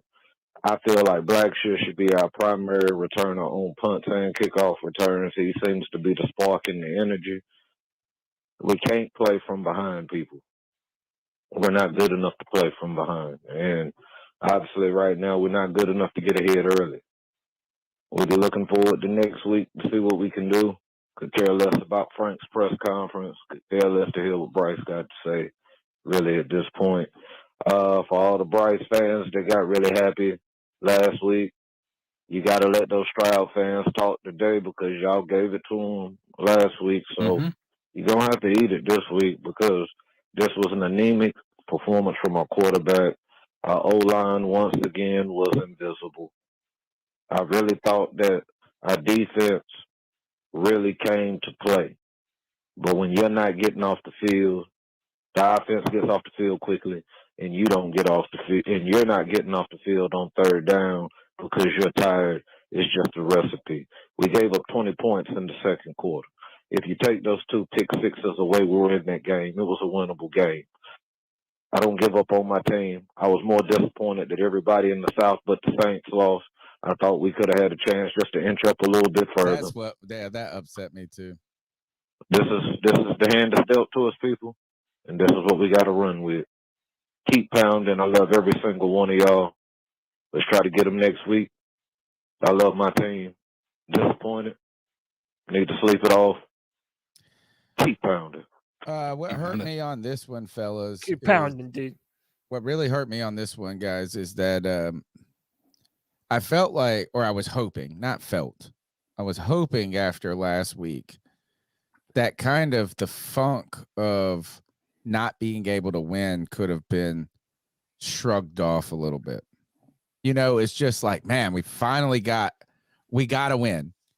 Right. And now we're in the part of the schedule where you could maybe imagine getting 2 wins or 3 wins in a row. Just that alone, what it could have done for morale, you know, before you get to the Cowboys and just get demolished with a bunch of Cowboy fans in the stands. I thought that I was hoping that it was going to be something that let people breathe a little easier. You've heard about the players in Las Vegas talking about how now they don't feel like they have to walk on eggshells. It just felt like when you've been in a rut, when you haven't hit a baseball in a while, you get in the batter's box, you finally get a hit, and it's almost like you got like, oh, I'm just out of it a little. I was hoping for that. And then sadly, you know what really let me know it wasn't going to happen was yesterday. I pulled up the Frank Wright conference, and he said, exceptional week of practice. Exceptional week of practice. I was like, oh shit. It's a jinx. Jinx. Jinx. Let's go to the next call. Hey, before we go on, Greg wishes everybody a happy Sunday night. A big old middle finger up in the air and an I told you so. He said there were people at the stadium booing Bryce. A lot of Bryce Young haters in the stands, as well as in the chat room, I guess. All right. Next call. Damn. What's up, T3? It's Anthony from Charlotte. Hope y'all boys are having a good Sunday. Even though we can't win a game, I'm going to make this call very, very precise and clear. I'm going to read off something that I sent to the chat. I just can't believe we were sold this team was ready for a rookie quarterback. Everyone is talking about this quarterback, that quarterback, when in reality, we should have been questioning why we were okay with trading up. We should have kept our picks because we could have been this bad with Sam Darnold. They fucked up the rebuild again by not trading Brian Burns. As a Bryce Young fan, Bryce Young will be here for 3 years, and then he will be done. He wasn't the pick for our team, and that's on the front office. Everyone is trying to say, I told you so about this team, and that is wasting your fucking time. I don't get paid. Personally, I don't get paid to make decisions, so I make feel-free opinions. Scott Bitter and David Tepper are the fucking problem. This team is 1-7 with no first-round pick. They didn't even elect to trade Burns either. Same old Panthers. Nobody will ever thrive here. It's time to stop letting this affect our own lives. I have better things to look forward to. So all this, I was right about this, right about that shit, doesn't do anything for anyone. Because if you were so smart about what your opinion was, then you should be in our front office. So stop acting like people on Twitter in general. Stop acting like you fucking know everything. Oh, I told you so bullshit. No. All these podcasts are miserable. Not you guys, but a lot of them. Fuck the whole, this person has ammo now. No. Fuck your ammo. Fuck Panther fans. Fuck the owner. Fuck everything. I've been a fan since 2008. I'll always cheer for the team, but I have no optimism anymore, and that won't change until further notice. I have no reason to be excited about this team because every time it feels like we can get excited about something, it doesn't go our way. Bryce Young played fucking awful today. Awful. And of course, I just ordered his jersey. I'm thinking about potentially refunding that shit. Because I'm just so fed up with this fucking team, man. I'm so fed up with it. Like, I'm so fed up with it, but at the same time, it's like, I know this is who the Panthers are. It doesn't affect me emotionally. It just gets me mad that I've gone to over 100 Panthers games with my father, and this is the product that we're getting on the field for the last 5 seasons. It's like, man, just take me back to the glory days. It's just, it's so annoying, man. I'm so frustrated. I just don't want to hear any of this bullshit. If any of you Panther fans were as smart as you think you were, you would be in the front office. So get the fuck out of here with that. This is pissing me off. I'm not a general manager. I'm a fan for 15 years. I know a little bit of football. I feel your pain, Anthony, and I empathize with it. The one thing I will say, though, is that I think too often we give people that are in positions power credit that they know what the fuck they're doing. So, Anthony, I get what you're saying because it's easy to be an armchair quarterback. It's easy to be a Monday morning gotcha. Look, last week was gotcha Monday morning.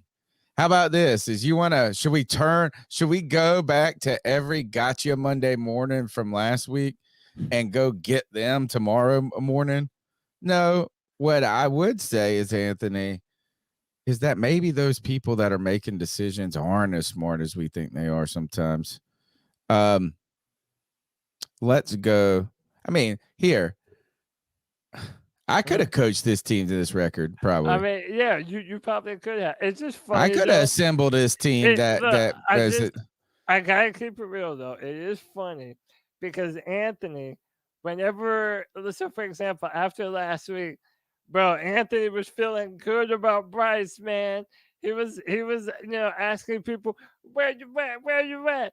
But now he's all hurt. I'm not a GM. No, dude, hey man, look, we all go through it, man. I want the Panthers to be good. I don't want to be right about Bryce. I want to be watching the Panthers win kick ass every Sunday. And none of us get to do that, man. Yeah, I prefer CJ Stroud. A lot of people prefer CJ Stroud. It makes tonight even harder when you look at what Stroud has been able to do and what he did tonight. And it's like, if you're a diehard Panther fan, you're going to be a Panther fan to the good times and the bad. If Bryce is the best quarterback in the world or if he's the biggest bust in the world, I'm not going nowhere. So we get the right to be able to speak honestly and truthfully about what we feel about this team. And I have a lot of concerns about Bryce Young's future. I think a lot of you who watched that game have a lot of questions and concerns about Bryce Young's future. And it doesn't make you a bad Panther fan to have legitimate concerns and questions about your quarterback and his future. It's we're in this together, man. And we have to be honest about the product that's being put on field. And we got to make notes. Anthony, help us in making our notes for next year. I've got some notes, personal notes that are going forward. But like when they say they sold us, we listen to them without question. Maybe. I don't know if that is that they're going to say shit that makes them look good. And you know what? I'm not going to change my mind. I'm not going to revisionist history. I wanted us to trade. Once we traded up, I said, fuck yeah. Yes, I don't care. Getting a quarterback is enough of is sacrificing a pick from next year, basically. And then you could say a second from this, fuck that. I don't got a problem with the trade up still. It just makes the wager that much more expensive, though. That's it. And fuck them, man. It's like they're gonna say all that shit. I could get up there and say all that shit. Oh man. I thought what we did, and honestly, I felt like this. Here's where they weren't just selling us a fake good of Bills, or we all believed that this team would just be better with a quarterback. Yeah. That's it. I mean, I didn't necessarily think we were going to be awesome or something. We had this barn burning talent, but it turns out that every free agent that we signed this year was a miss. It turned out like a lot of things that it just has gone bad. Let's take the next call. Hey. You know who the fuck this is. Booyaka, booyaka, booyaka! That's right, it's the motherfucking Bat Daddy. walking away from the Panthers game right now after I watched this shit show from Bryce Young with 178 yards and 3 interceptions. So I want to hear everybody talk trash about how much better Bryce Young is than C.J. Stroud. When C.J. Stroud threw for 470 yards and 5 touchdowns today, kiss my ass. Listen, y'all, I've been saying this the whole time, and everybody wanted to act like Bryce Young having one better game than C.J. Stroud meant he was the better quarterback. And then people want to say, well, last 3 games he's been playing better. Must mean he's a better quarterback in the last 3 games. Well, guess what? Over the last 1 game, C.J. Stroud has thrown for 5 times almost what Bryce Young did today without the interceptions. So suck on that. Look, because this is what happens when it gets personal. Yeah, you know, is and this is exactly why I warned about it. But this is exactly it. Cody told these people months ago is be careful how hard you're coming at Greg, because he's gonna be insufferable. Yeah. And you gave him all the ammunition that he needed. To everyone who felt Bryce Young could do no wrong. Hey, look, I wanted to be optimistic. He wasn't my number 1 quarterback, but I bought his fucking jersey, did I not? I sure did. I'm wearing the jersey in our intro, am I not? I want this offense to be good. But man, it's hard to look at the difference between these number 1 and number 2 quarterbacks and feel like we made the right pick. It's hard to do that. I'm sorry if that makes me a bad fan, but it's hard to do that. Thank you, Mr. Elevation. Multiple donations tonight. He said, every team knows once you get us down by 14 plus points, we can't score enough to win. We can't score. That's why we aren't favored in any game. And right now it feels like 10 points is a mountain. You know, the ECU Pirates hosted a ranked team yesterday in Tulane. The ECU Pirates have arguably the worst offense in college football. I mean, it is fucking atrocious. The defense is actually strangely good and being wasted for a team that just can't move the ball at all. And yesterday, somehow the Pirates got out to a 10-0 lead. And you were like, holy shit, this is the only way this team could ever play competitively in a game is to be ahead. And that is how the Panthers kind of are. And not because the Panthers offense isn't as bad as ECU's offense. I'm telling you that. But it's just like you're not built for comebacks. You're not built for any type of comeback at all. And man, maybe you know what? You're built for a 1-score comeback where you have a 7-minute drive to be able to do it.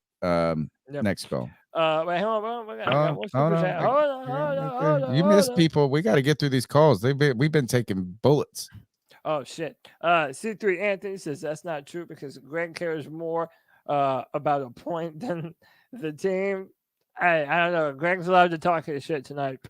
Nick Montero says, Tony, you better play my call. Love you guys. And our favorite Paisan says a lot of over-emotional fans tonight. Give your fucking balls a tug. Yeah. You know what? It'd be more fun and satisfying than watching the Panthers play. For sure. I can vouch for that. Next call. Hey, this is Dave from Sanford, North Carolina. I'm sorry. Gotta have a second call here. As I was sitting there breaking off the game to y'all, I thought about that last year when Scott Fitterer had that presser talking about we weren't drafting, that we didn't need to draft a quarterback until we had all the tools and the requisite things around for him to be successful. And he thought that coming out of last year was the right time to do it, and that's why we made them moves. Well, obviously that was not true. And this time, it's time to call it. It's time to call it. I mean, Fitterer's got to go. I mean, out of the bevy of decisions that he's made, the bevy of them, and only maybe 1, maybe 2 have panned out. It's been a countless discussion that we've had on this podcast. But when I'm sitting here and you evaluated this talent to feel that we were in a position to bet the farm for the quarterback, and I don't care if it was C.J. Stroud or Bryce Young, because I still feel we wouldn't have had that much more success with C.J. Stroud with this line, the undisciplined play. This is an indictment. That one statement in that presser when is the whole indictment that you need of why he's not fit to be the general manager of the Carolina Panthers. Forget all the other decisions he's made. Forget the people he let walk out the door. Forget the people that he traded. Forget all of that. The whole idea of him saying that we had the team, that we were ready to plug in that young franchise quarterback was wrong. And that's all I got to say. I'm not going to hold up too much more of your time. But, yo, C3 family, I love y'all. We love you, D. Keep pounding. No David Tepper asking for a new stadium after this season. You better chamber that one, homie. No. Let's go to the next call. All right, listen here. Okay, Uncle Nick's got a lot to fucking say. He drove 800 miles down here, doesn't have nearly enough weed to deal with the fucking bullshit that he saw on the field today. And now I got to deal with Tony. No, I'm just kidding. I love you, Tony. How you guys doing? I know you sit there and you let us bitch on the couch, but how you guys doing? And Tony, I haven't talked to you in a minute, but I'm sure you're pissed and you're disappointed. And isn't that the worst? To be disappointed in what you saw. Like, bro, that shit sucked. 3 interceptions. And listen, I get it. The last one was in garbage time, like whatever. Or maybe the last 2. It kind of all blended together. But like, I had low expectations. But that was bullshit. Yeah. Okay. There's just nothing else to say about it. Our defense did what they were supposed to do. And the fact that Brian Burns was still out there when the game was fucking lost at that point, and I know 5 minutes left, that sort of shit. There's still a chance. But not with how we were fucking playing. Brian Burns shouldn't have been fucking out there. And I don't know what the fuck it was. You guys know better. You guys were watching the game. You guys know how it is when you're at the game. Okay, but like, that's not good. And then I have another bone to pick with somebody. And listen, I also haven't tuned in the last couple of weeks, so if he's been on there or something's been said, I apologize. I am going to get caught up. But Mike Weston. Bro, we made a $1,000 bet, and you said that the Panthers would get 12 wins this season. Okay, bro, we are long past that happening. I sent you an email. You and me need to talk.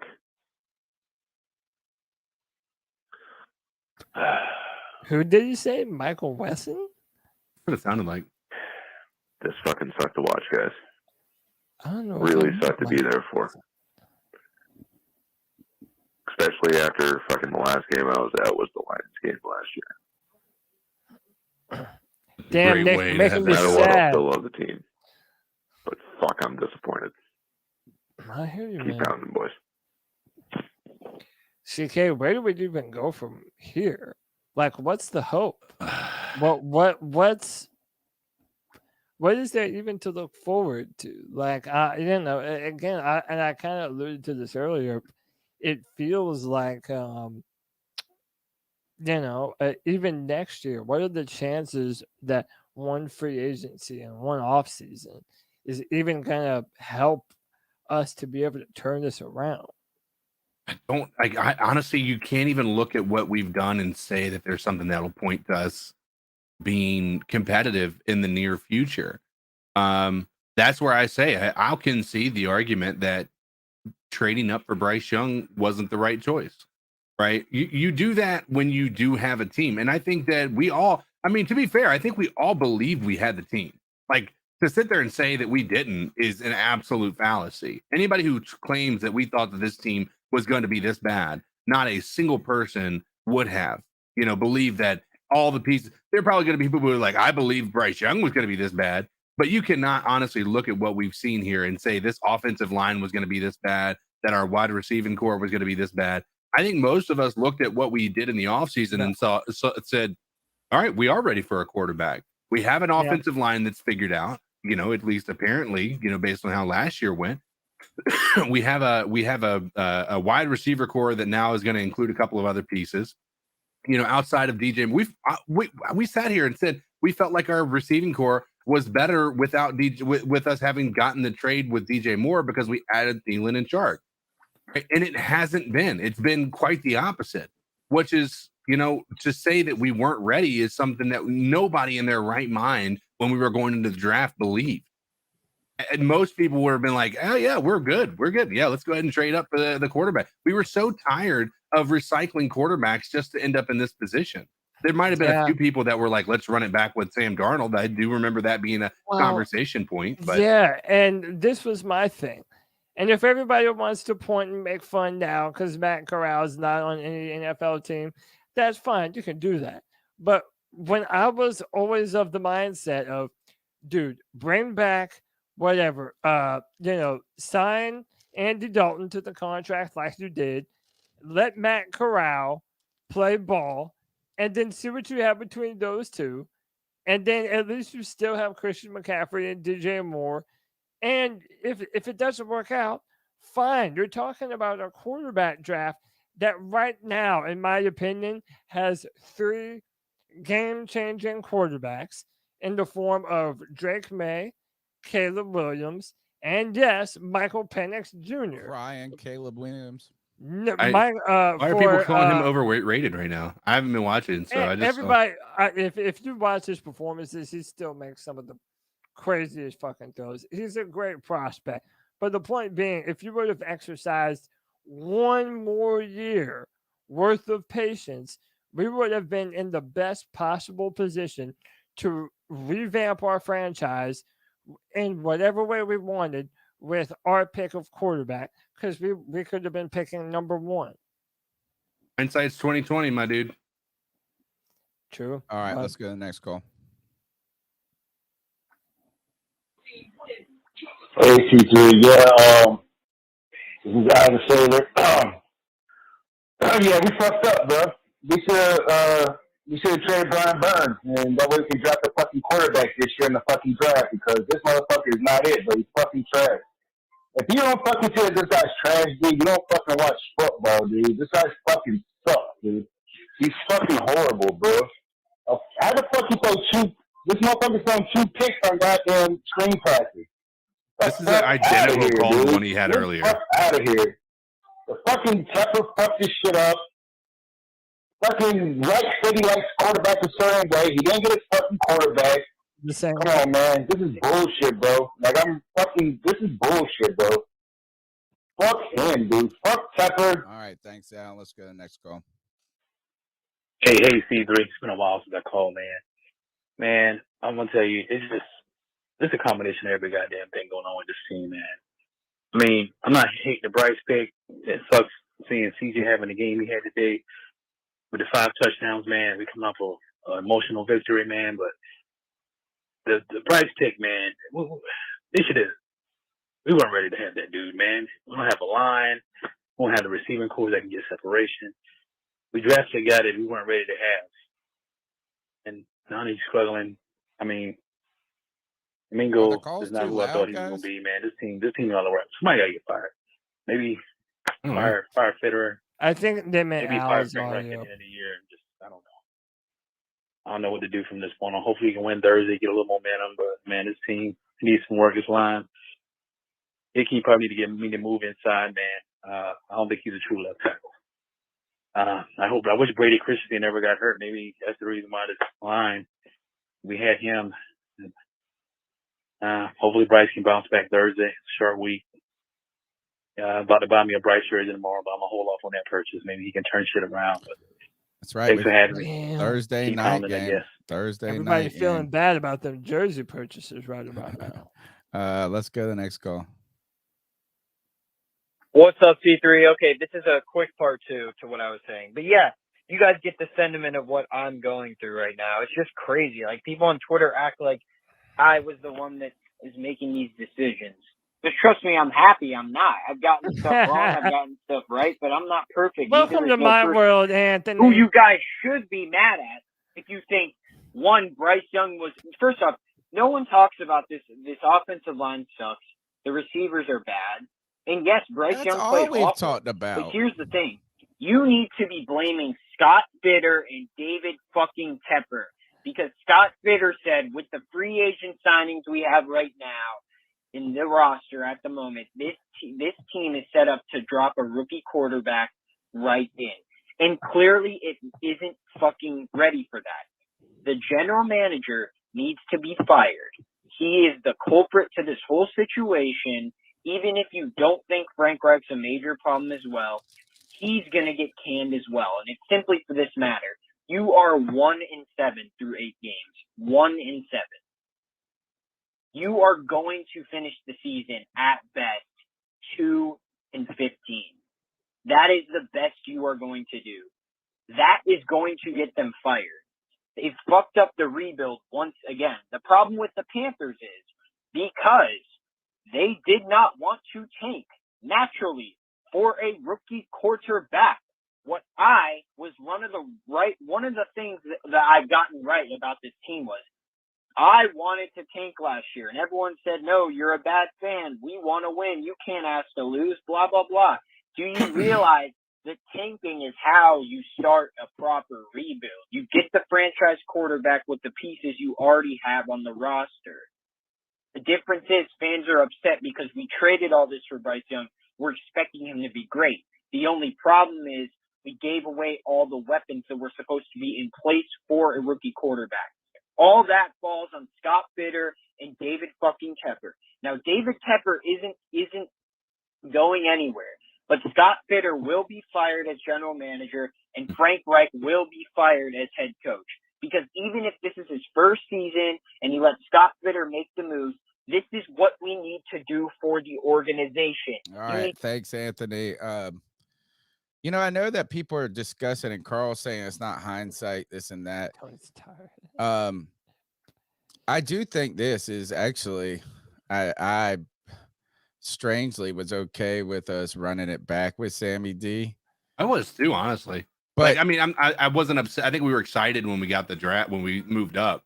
But I'm right there with you, Tony. I was 100%. I was like, Sam Darnold actually looked good there the back part of the year. And if he's bad as everybody believes he is, then it's just better for us next year. Yeah, and here is the going back to the revisionist part or whatever is that I was okay with that until when people are like, oh, well, you want to do that? Like that was before we traded up. Yeah. You know what I'm saying? Is that was kind of the natural way of trying to build to the team because I didn't think at number 9 or wherever we were at, I think it was 9, we were going to get one of those top 3 quarterbacks. So then I thought this is that at number 9, you're going to start to add to this team. And then you're going to find yourself in a way to maybe naturally find that quarterback in the future. I was excited about the trade up, and I still don't think it was a terrible move to trade up. I think it's risky when you do it. Yeah.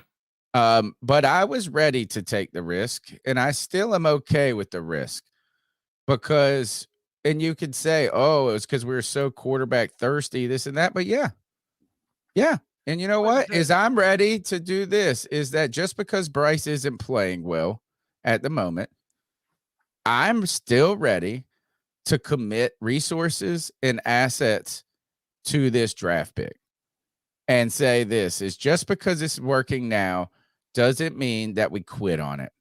And I don't like this idea about every year. Oh, next year is the greatest class in the fucking world. We say that every year. Yeah, but it actually is true. And we say that people said that about this class, dude.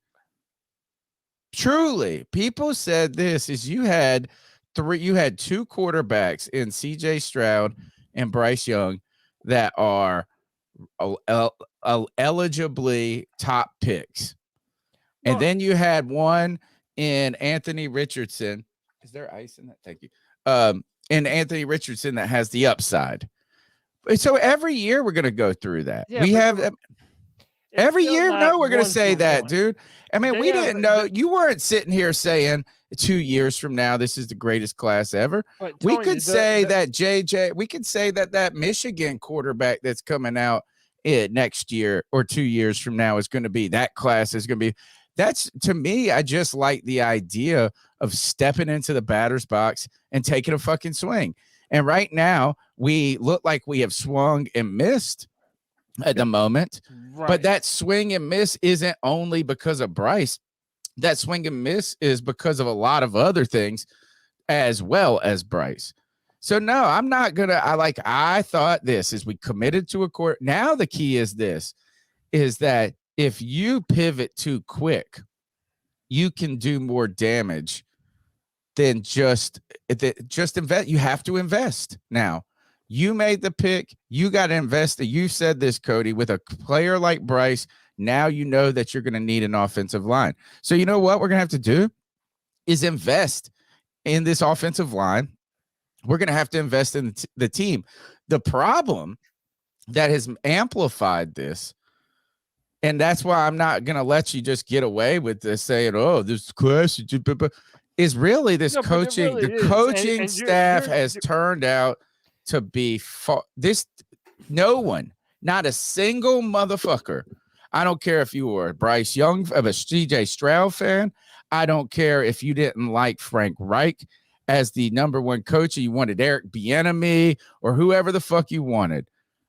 No one thought that this team would be as bad as it is. And no one believed that this coaching staff would let a team be this bad. We are surprisingly bad, 100%.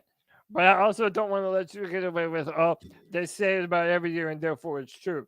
When you look at the mixture of physical talent plus stats and production plus the level of competition, there is a night and day difference, in my opinion, between this year's class and last year's Why class. weren't you saying that last year then? Why weren't you saying that 9 months ago? And I literally didn't want to trade up. You knew that. No, you didn't say you didn't want to trade up. You said we never thought that trading up was even in the cards. No one ever thought when we got the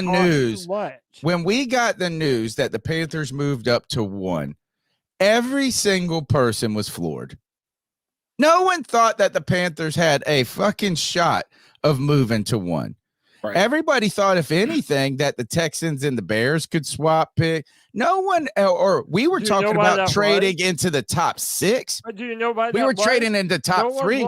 No one wanted to give up 3 first-round picks to move up from 9 to go to 1. Nobody wanted to give up that much because that's bullshit. No one felt like those. You're being a revisionist. No, I'm not. You are. Bryce Young, 5'10", 200 pounds. Anthony Richardson was up and down throughout college, and no one trusted Ohio State quarterbacks. So, yeah, at that time, it would have been a much more prudent decision to wait 1 more year. Now, I wasn't upset. Would you have been, all right, how about this? I wasn't upset with them moving up, but you have to make the right pick if you're going to move up to number 1, or else you set your franchise back. Of course. Fucking too far. Well, you have to make the right pick at number 1 regardless, or you set your franchise back. Right? But are you trying to tell me? I don't, man, Cody, I don't like this tiptoeing bullshit. So you're saying that if you think that there's that many question marks, if you had number 1 with the number 1 pick naturally, would you have gone, you know what? I don't know if any of these guys, they have too many question marks. No, let's pick a defensive tackle. Picking at number 1 is different than trading from 9 to number 1. If you're trading from 9 to number 1, you're assuming that there is a generational type of talent waiting for you at number 1. Apparently, there was one, and we picked the wrong one. But if you're naturally picking at number 1, yeah, you draft your quarterback. Those are 2 different issues, man. All right, next call. I'll say it. I've never said it. I punched the wall and cracked a knuckle. I ripped a jersey by the neck and threw it in the garbage. Bryce Young is a complete bust. That guy will never be good. I don't give a shit what offensive line we have. I just don't care. The guy's garbage. We were promised this and we were told this, and he was okay in college, yada, yada. He is a bust. Jimmy Clausen made me mad, but Bryce Young made me madder, if that makes sense. That's At logical. least we got something from Clausen being shit. We're screwed for a long time. I'm not on the Bryce train. I spent all the money on the jersey. I'm going to go set it on fire here in just a little bit. Done. I'm done. I'm not going to waste my Sundays watching this team. Damn. And I've watched them since the beginning. Done. I think if it's Tepper, they all need to go. Clean house. Fuck them. Fuck them all. Shout out to Patty Grimes. Tepper gave too much for Young, and Kristen Ledane, a wonderful commenter in our chat every time. She's got some killer comments. I remember even just saying the other day, she started off the show with a killer comment just 2 weeks ago. She said pushed and hyped. And what we have to remember, Cody Lashney draft guru boo boo doo boo, is that season is always the season of over fucking hyping. And so, you know what? We're about to get a new set of quarterbacks that they overhype too. They're going to be all of these mugs, and they'll be like generational talent. Caleb Williams crying on the sideline, and he's making $2 million a year. He's crying tears. Fuck these bitches. I'm a Drake May. Dude, Drake May was born in Charlotte. I'm sick of that shit too. Oh, we should love motherfuckers because they're from North Carolina. Of North Carolina. 6'4", cannon for an arm. We could have picked him number 1, man. Well, we could have also picked CJ Stroud number 2 naturally if we wouldn't have been with you guys going, oh, let's fucking try to win the division. But Tony, that was the plan because we were going to trade with Chicago after they traded down 1 spot. So in my mind, that says the original plan was to move up to draft CJ Stroud. But after they moved up to number 1, that's when things changed. This team, and I think it's the state of the franchise more so than this team that is just it's demoralizing to fans. Somebody said, why you punch a wall, basically. Why? Because there's first, I'm glad that somebody gets that angry. I'm in a point as a Panther fan. This is terrible to admit. Like, I don't get angry. Like, and I'm just like, you know what? I'm surprised when the shit works. That's what I am, is like at every fucking end of the game, I start doing the math and I'm like, oh, wow, we got to stop. Maybe we can score a touchdown and get back in this. Yep. Penalty. Nope. Like, this is our life. We are now what Jets fans have had to deal with. We are what the Bills fans were before this Josh Allen run. We are what the Browns fans are technically still, even though I know they won today. They're frauds too. We're in fucking hell, dude. And really, I don't know if I can, if I'm going to feel comfortable in another place. I feel like this. I'm going to have imposter syndrome when we get success. I'm going to be like, what? What's this shit? What's this stuff called winning? Don't know nothing about it. You know what I think is more concerning is I don't think we have the fan base to survive like Cleveland has. I've been saying this. We don't have enough generational fans. We don't have enough Anthonys. You know, that have gone to 15 games with his grandfather. You know what I'm saying? Or gone to every game with his. That right there breeds into a commitment. It's a genetic line. Like, you can't all of a sudden say, oh, I don't like the Panthers. Your grandfather be like, who the fuck? Get the fuck out of my house. You know what I'm saying? Like, is that I was driving around. I was driving some people, did a little Uber driving yesterday on game day because a good thing on a college town game day. And super nice people came, and there were Tulane grad, you know what I'm saying, or whatever. And he was like, can I get a roll wave? I was like, hell no. Like, I mean, I don't even care if you tip me. Like, I ain't gonna say roll wave for you. He said, how about just a roll? I was like, no. And I won't be like, I was joshing back, but like, no, I ain't gonna fuck with that. I can't fuck with that. I don't know if we got enough in us. We didn't even have 2 consecutive winning. We've never had 2 consecutive winning seasons. How much can Bro, it we're so take before fucking Charlotte sad. becomes a soccer town? It already honestly, is. I don't think we're What that do you mean far before away. it becomes? It already is. I see the jerseys everywhere here, man. All right, next go. Hey guys, this is Andrew. I'm a Panthers fan up here in Wisconsin. What up, Andrew? I've been listening to you guys for a little bit. I usually tune in when I can. I like listening to y'all. Thank you. When I'm Appreciate it. driving trips and stuff. I normally don't call in. It's my first time ever. Thank you. Appreciate But you. I just had to call in because, man, I am miserable. I know. I just have no hope for the future. This game was a That's what we're disaster. here for. It's not only this game, but it's been this season. These past few years have just been awful. This call's right on I time. just don't have any hope for the future. I really don't think Bryce Young is him. And watching CJ Stroud go off today just really, it really sucked to see.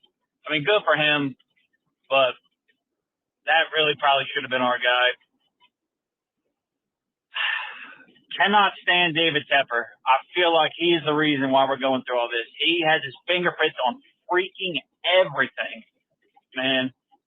And it's always wrong. I just don't know if we'll get anywhere with Tepper as our owner. If I were the owner of the Panthers right now, I'm telling you, I know the trade deadline has passed. We can't do this, but I would be trading everything we have Well, you to have get the off number one season. overall pick next year, take a different quarterback, and start tanking the right way. I mean, 2 years from now, we'll probably also be the worst team. But, man, I just have no hope. I mean, I don't know if y'all guys feel the same. It's starting to get to the point where I just don't even want to tune in to watch these games anymore. I'm losing my love of the game of football. I hope y'all boys are doing well. Take care of yourselves. Unbelievably timed call there. Yeah, perfect on time. Thank you, A, for listening to us, being a kind of a community member. We're with Appreciate you, you, Andrew. You're just with us. You're one of us. We all feel that way. I don't like to overly talk about this stuff too much on the air, but I'm ultimately just every day trying to live a little bit better of a life myself. And for the first time in like whatever many years, I quit drinking for Lent one year. So I went 40 days without drinking one time, but this was like 7 or 8 years. You know, I mean, it's been a long time. I haven't drank in 15 days today.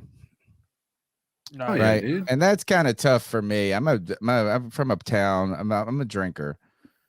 Today was a bold step for me.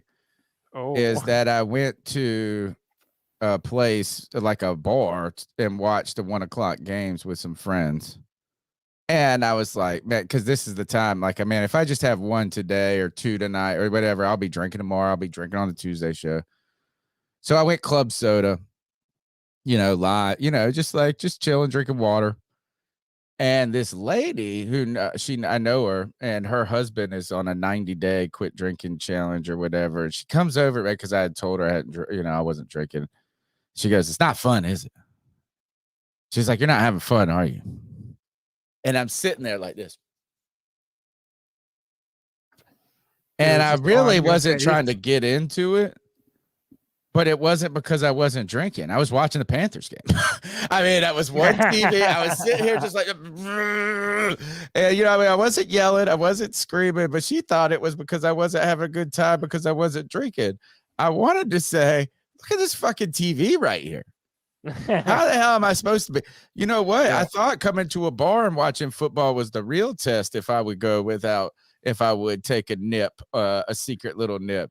The real test is watching the Panthers football games, trying to withstand drinking on that one. Makes you want to start drinking again. Man, no, man. Yeah, man. I don't think I'll ever be in a place where I won't watch it. And I don't think a lot of these fans are either. Like, I don't think Andrew is going to just not tune in. We say those things out of pure and honest frustration.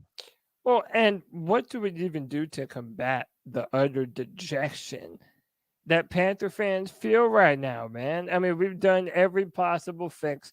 We've gotten new coaches. We've gone to a new defense. We've got, new wide receivers. Then we moved up and drafted a new quarterback. And I'll be damned if the results don't get worse and worse and worse. So it's like, Andrew, This you're not season's the a failure, dude. yeah, you're not the only call of someone who says, man, I'm at the risk of just not even giving a damn about the Carolina Panthers anymore. It's And really weird when you think you've hit rock bottom and you're like, nah, fuck that. We got some more for you. Is this I really had just I had an insane confidence, guys, that it just couldn't get worse than it was with Matt Rule. Like, hey, so what if Bryce Young isn't the fucking great? So, you know what? So what if Bryce Young is what he is right now, honestly? So what? We got this coach. Yeah, I was like, oh, it can't be worse than last year. Can't be worse. No, this shit has been horrendous. Matt Rule is over there laughing at us now. That's fucked up. That's so fucked up. That's fucked up. This world is not supposed to work like that. Let's go to the next call. Yeah, Tony. I don't know what Tony's talking about. 3 seasons, but we might as well just go ahead and get rid of this dude now. The Cardinals cut Rosen after 1 season, and 2 seasons later, like 2 years into Murray's career, he's in the playoffs. Cut this shit out now. Nope, Don't let can't it do it. fucking metastasize. Come on, man. He's trash, dude. He's trash. Let's fucking say he's trash. He fucking sucks. Well, Al. All right, can we I listen, Al, I respect your opinion, but like we gotta move on from this constant. Like this is I get the idea that Josh Rosen wasn't nearly the situation we're dealing with Bryce Young. Like right now, why not? Because Where that was- team went 2-14. Right. We are on the trajectory. Did they trade? Did they trade up for Rosen number 1? I want to say I can't remember if they did. Rosen was angry because he wasn't picked as high as people thought he was going to go. His was like they didn't pick him 1 overall. No, Oh, not even 3 or close. 5 or so. Was that the Darnold year? Was that it went? Yes, Josh Baker, Rosen. Darnold, then Rosen. Okay, so that makes sense. But you are a 2. Okay, so not comparing it to that, but is the real question at the heart of what Al? So I don't think it's okay to just dismiss that perspective. I think the real question, CK, is at what point is it when you realize that something? Imagine it's like, do you stay in this domestic violence relationship and hope that someone's going to change, or do you leave? When I don't think it's time to make that choice right now. I think, and much like a coach, I generally think it's after year 2 before you could really start having that question. Like you have to go through that. But at what point do you have to go? Is it next season? When is that point, CK, where you go, Bryce was just wrong? I mean, if you see the team improve and Bryce Young isn't, then I think that's when you know. The problem is like moving on from him now doesn't, like, the idea of trading him. Who's going to trade for Bryce Young right now? Like, based on what we've seen, who's going to trade for him? And who, even if you do get somebody to Imagine trade for getting him, a 5th round pick for him. right? There is just no scenario on the planet where we're going to can't be able to trade do him. that. You Like, you're can't just not trade him. going to be able to do that. Like, I know you believe that there's a avenue to go, but Josh Rosen was already considered, like, I know a lot of people will say like he was such a great, like he was very, very shaky at best, right? At least Bryce Young has shown some flashes. Josh Rosen has been was absolutely garbage from the shot, right? I know it's easy to look at today and say, oh, well, Bryce Young is too. Bryce Young was getting better, and you want to talk about the fact that it was getting better over the past 2-3 games. Like the first 3 games versus his last 3 games prior to this game, like it was night and day. Cody, you want to talk about it's incremental increases. It wasn't. It was a huge difference. Like his average yards per game was like 130 in the first 3 games, and it was up to 250 the last 3 games. It's not incremental. It was a pretty significant I would change. call it I would call it, well, maybe it is. I would say it was steps forward, but it wasn't like we didn't have the blowout game. We still haven't had the blowout, and I don't need the blowout game. I thought really don't think we're today, equipped for it. I thought that if how about this is CK, if the last 3 weeks were steps forward, we went 3 steps forward and 2 steps back today. Right. Well, if you trade Bryce, you're doing the same thing. Oh, I don't think that. I think this, and I'm with Carl, is at some point you got to stick with people. Yeah. You got to invest in it. And I think the worst thing you could do is set yourself back further. Right. Right. And I do think, how about this? Is who's going to go first? Who should go first in my mind? Coaching staff and GM or quarterback? And I think it's coaching staff. I would be more comfortable with that change first. Let them come in, have a year with Bryce, and then see where we're at. And if they don't like that direction, to move on. You almost got to handle it like the Jets did with Sam Darnold in a certain degree, is they let him play for 3 years. And then they drafted Zach Wilson. They didn't say right away. They were almost going to let Sam Darnold play, but then they found some trade opportunity, right? I don't know how you can move on from Bryce after this year with no first round pick. Sure. And move in a positive direction. I think if anything, you could say, I think there's risk in.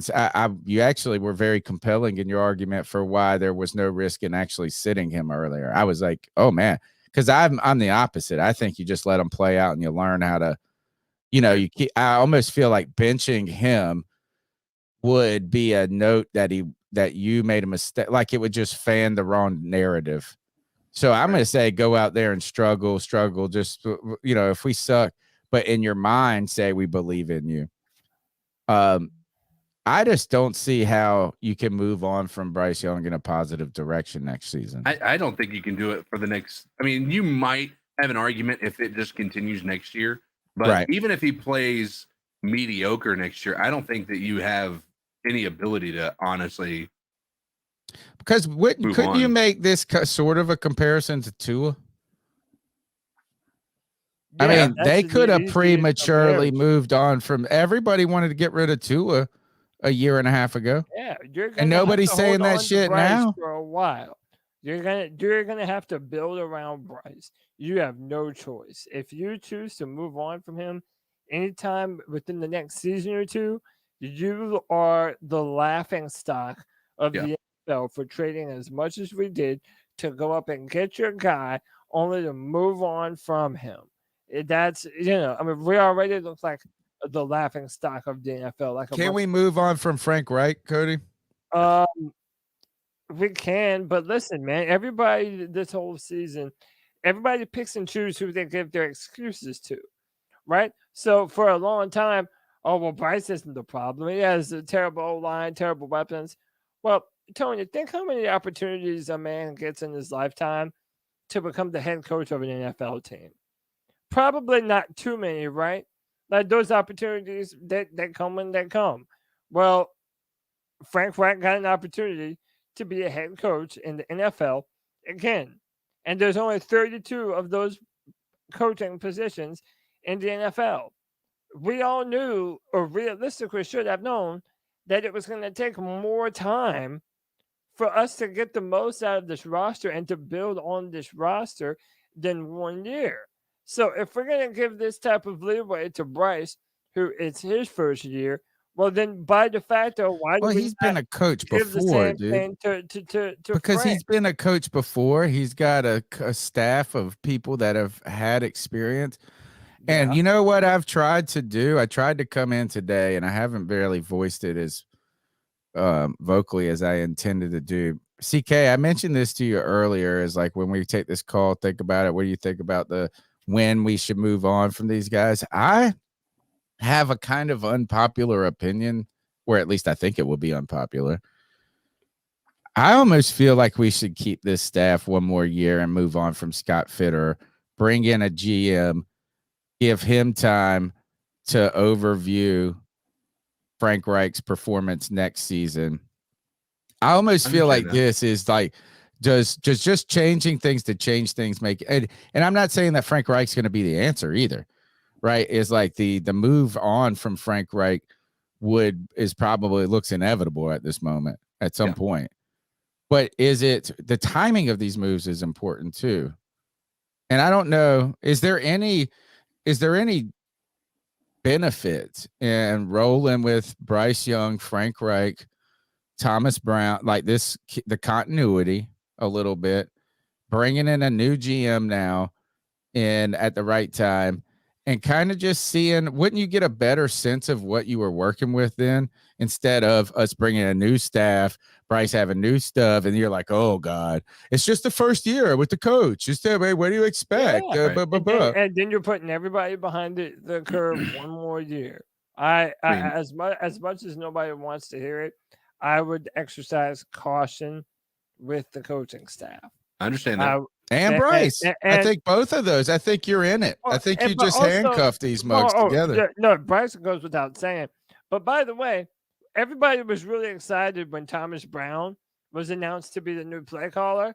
And I was the one telling everybody, hey, man, you have to pump the brakes.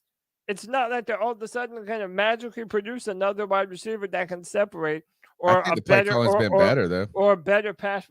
Not that fucking much better. We barely put up touchdowns. No, I agree. I think this is, you're right, but I think also that showed us that the play calling wasn't entirely the problem before. The problem was, look, we were in these games. The problem is a lot of times is these players are not playing well. Yeah, but I mean, the fact is this: we were running the ball, we couldn't get it 3rd and 1. You know what I'm saying? Like, you just can't make simple football plays. How is a coach going to overcome? I mean, like, yes, could better coaching have better results? Certainly. And were there problems with Frank Reich's play calling? Was it the most exceptional? But you should be able to execute a slant pass. You should be able to drop back on 3rd and 7 and have a chance. You should, you know what I'm saying? Like, what play caller can fucking overcome complete and utter disaster and failure at every place? I don't know. I just think it's just like these games early on were a coin flip, and then the momentum got going in the wrong direction. And now I just don't know if you're going to be able, and then the injuries happen, and it's like, and then the momentum, right. I don't know if we've like reached the terminal velocity that you can't return from. Yeah. I mean, I don't know. I mean, it's almost like on the next, we should really just be planning on how do you improve next season in a way that is a meaningful way, and not one that just leads you to the same types of questions you have now. Let me ask y'all this. If we continue to lose out like this, which, let's be real, I feel like we probably pick ourselves to lose this Thursday night, right? It's a short term. No, against the Lions? No, against Bears. I mean, the Bears? No, I don't Justin go Fields automatically. coming back. I think they're almost worse with Justin Fields. My question is there a possibility that Fitterer is fired before the end of this season? Yes. And I think he needs to be fired at some point. I don't know what I think CK, man, brought such a smart point up earlier in this show, not today, but in weeks past, is that timing is so hard. But you know what? I think this is one more loss. What the fuck is it going to hurt? Fire him and just know this is we're on the lookout for a GM. All you candidates who are in second spot right now with all these other teams that want to fucking audition, you got the next 6 months of the season or 5 months or whatever it is, and you know that we're going to be hiring one of y'all mugs. So we're going to be watching all of you, and we're going to be listening to all the chatter. He's got to go, man. I don't think just firing James Campen's enough. Yeah, this is just a whole weird situation. I don't know what to think of this offensive line and how it's gone such a different direction. Like there's only one solution or there's only one thing that could answer for that, and it's got to be something around coaching. Like you can't just put that all in talent. You can't say that because Brady Christensen isn't there that the entire offensive line just all of a sudden looks like a completely different unit this year. But why is it now?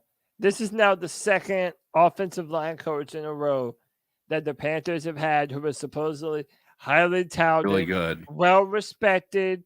Everybody loves him. Everybody rants and raves about him. And then now we're all begging that this dude be fired because our technique on the offensive line is such utter dog shit. Dude, I literally saw, what's his name? Mike Whale, former Panther player. It was like, it seems like nobody's ever taught Icky to play left tackle before. Like, no one ever taught him to play the proper position. I'm like, dude, what in the fuck are you talking about, man? He's been playing left tackle for how long at NC State? And now he's going into his second year at left tackle. Dude, it's ridiculous, man. Like, James Campen is either a good coach or he's always been trash. It didn't all of a sudden change. And if he is a bad coach now, what's making him turn into such a bad coach? All right, let's. We got two more calls. I thought we were done, but they snuck in somehow. Hey, C3 family, this is D from Sanford. What up, D? I'm kind of disappointed with the division that we have going on. We got Greg losing his stuff, leaving the stadium. He just couldn't wait to shoot that low. We got guys that normally call in that don't call. We got people arguing in the chat. We got cats with Tony aggravated. People, we know what we got. We know who we are. We might not be happy with who we are. We might not be happy with what we got right now. But y'all made a decision a long time ago to be Panther fans. And I would think it would be win, lose, or draw. And I know y'all tired of a losing product. We all tired of a losing product. But I carry this team like I carry family. And you're going to have family members that's going to disappoint you. Oh, yeah. You still love them anyway. And I still love my team. And yeah, we in disarray as an organization. Yeah, we're in disarray with our players. Yeah, we're in disarray as a fan base right now. But that's natural. That's natural with a bad loss. But we all rallied to this podcast because of one thing in common. Our love of the Carolina Panthers. Now, we can agree to disagree. But they're starting to become personal attacks and everything else, and that's not what this community was built off of. That's all right. right? I understand. It hurts right now, and it sucks right now. But we've been 1-15 and worse. And then made it to a daggone Super Bowl. You understand what I'm saying? Who knows if Bryce is the quarterback? Who knows if Reich is the coach? Who knows? But I'm not going to stop standing on this hill. And as long as Bryce is the quarterback, he's my quarterback. I respect every single one of y'all.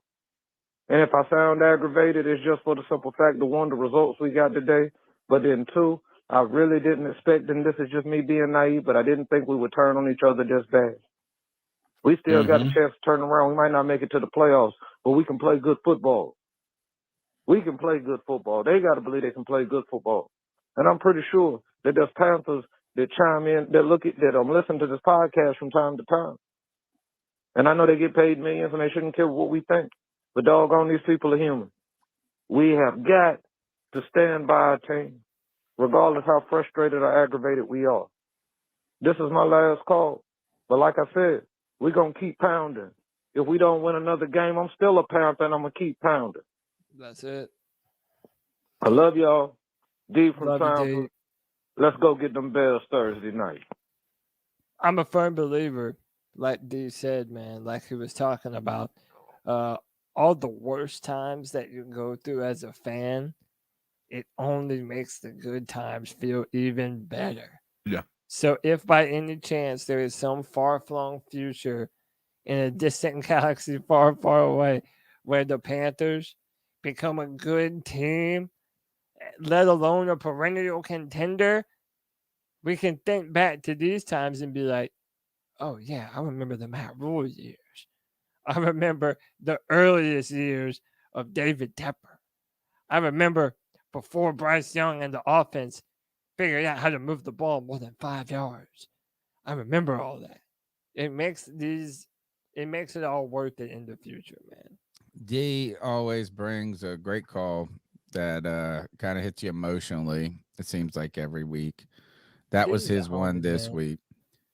I think one of the reasons that the frustration has gotten to a fever pitch or explosive type level is D. We all are in our hearts like that, and we know. Look, I think a lot of us weren't going. We're going to go make the playoffs now. I thought that last week's win was something that you could build on. And it's naively, maybe, I thought this week, I said this is my wife has not been watching the Carolina Panthers for a minute. So this is the 5 years of losing. She knows what time they play. She'll peek at it. She makes fun of them though, dude. She's like, the Panthers stink. You know what I mean? I'm like, gosh, don't say it that bad. Don't say it that mean. I'll be telling, like stuff like this. She doesn't know the Luke Keek, the names, is the play, because who does really at this point? We don't really have those names, but I think she asked, or somebody, I think it was her that asked, do you have a shot in this game before we started? And I was like, yes and no. It's like, yes, no, in that the Panthers have been stinky all season long. So for me to say that you should believe that they're going to go out there and win, that would be me just being hopeful. But yes, in that this is one of those games that the Panthers could legitimately contend in, and if things go right, win.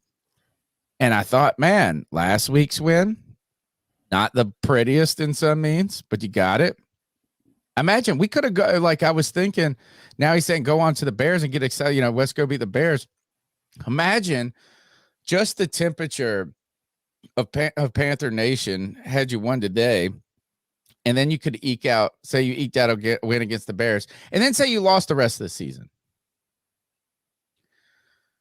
Today was just demoralizing because right when you think you see a ray of hope, we got crushed. I thought last week our ray of hope was Bryce leading the game-winning drive, kind of getting the turnover bug out of his system, the team being coached a little bit more competently. And guess what? Today, all the things that we thought we were moving in the wrong direction look like a mirage. And that just hurts. I think that's where we're like starting to devour our own children type thing, is because we don't even know. It's almost like this is we don't know where we're getting punched. Have you guys ever heard of snipe hunting? Yep. And it's just this mean trick that old people take you on to leave you in the woods or whatever. And because snipes don't actually exist. And I remember this guy that my friend was that we were like his daughter, we were, and he didn't like any of us boys because we're all hollering at his daughter. And he offered to take me snipe hunting, and I was like, "What's up?" I didn't know what the fuck I was doing. I was telling my friend about this. He said, "Man, one time these guys took me out snipe hunting. All of a sudden, I got old men were throwing rocks at me from out of anywhere. And I feel like this is we're just getting hit with rocks from different directions. We don't know where they're coming from. They're coming from different directions every time, and we're just lashing out." Here, let's go to the next call. What's going on? This is me, Dog 1983 TV. Whenever you come in here, make sure you like, subscribe to this goddamn great content. They go live goddamn Tuesday night. Got the free for all on goddamn Friday night. I don't know what happened to the game simulation. Need for goddamn game simulation because Bryce Young can't throw a fucking deep ball. Even Madden knows he's supposed to can't throw a deep ball. But anyway. We fucked up. Mortgage our future for this little motherfucker. Now we ain't got no first round pick next year. So we fucked, man. You know, the best thing we can goddamn do is trade for goddamn Trey Lance or goddamn Justin Fields or something. You know. But yeah, Frank White looks a little fucking lost out there. You should never hire Frank White. Like I say, he was just another recycled white head coach, you know, in my opinion. I mean, man, this is just terrible, man. Terrible. I don't see us getting no better no time soon, you know. And then Temple got his, you know, got his hand in all this bullshit. I mean, I don't know what to say, man. I don't know what to say. They make it so bad. CJ Stroud came out here and went, "Don't be calm."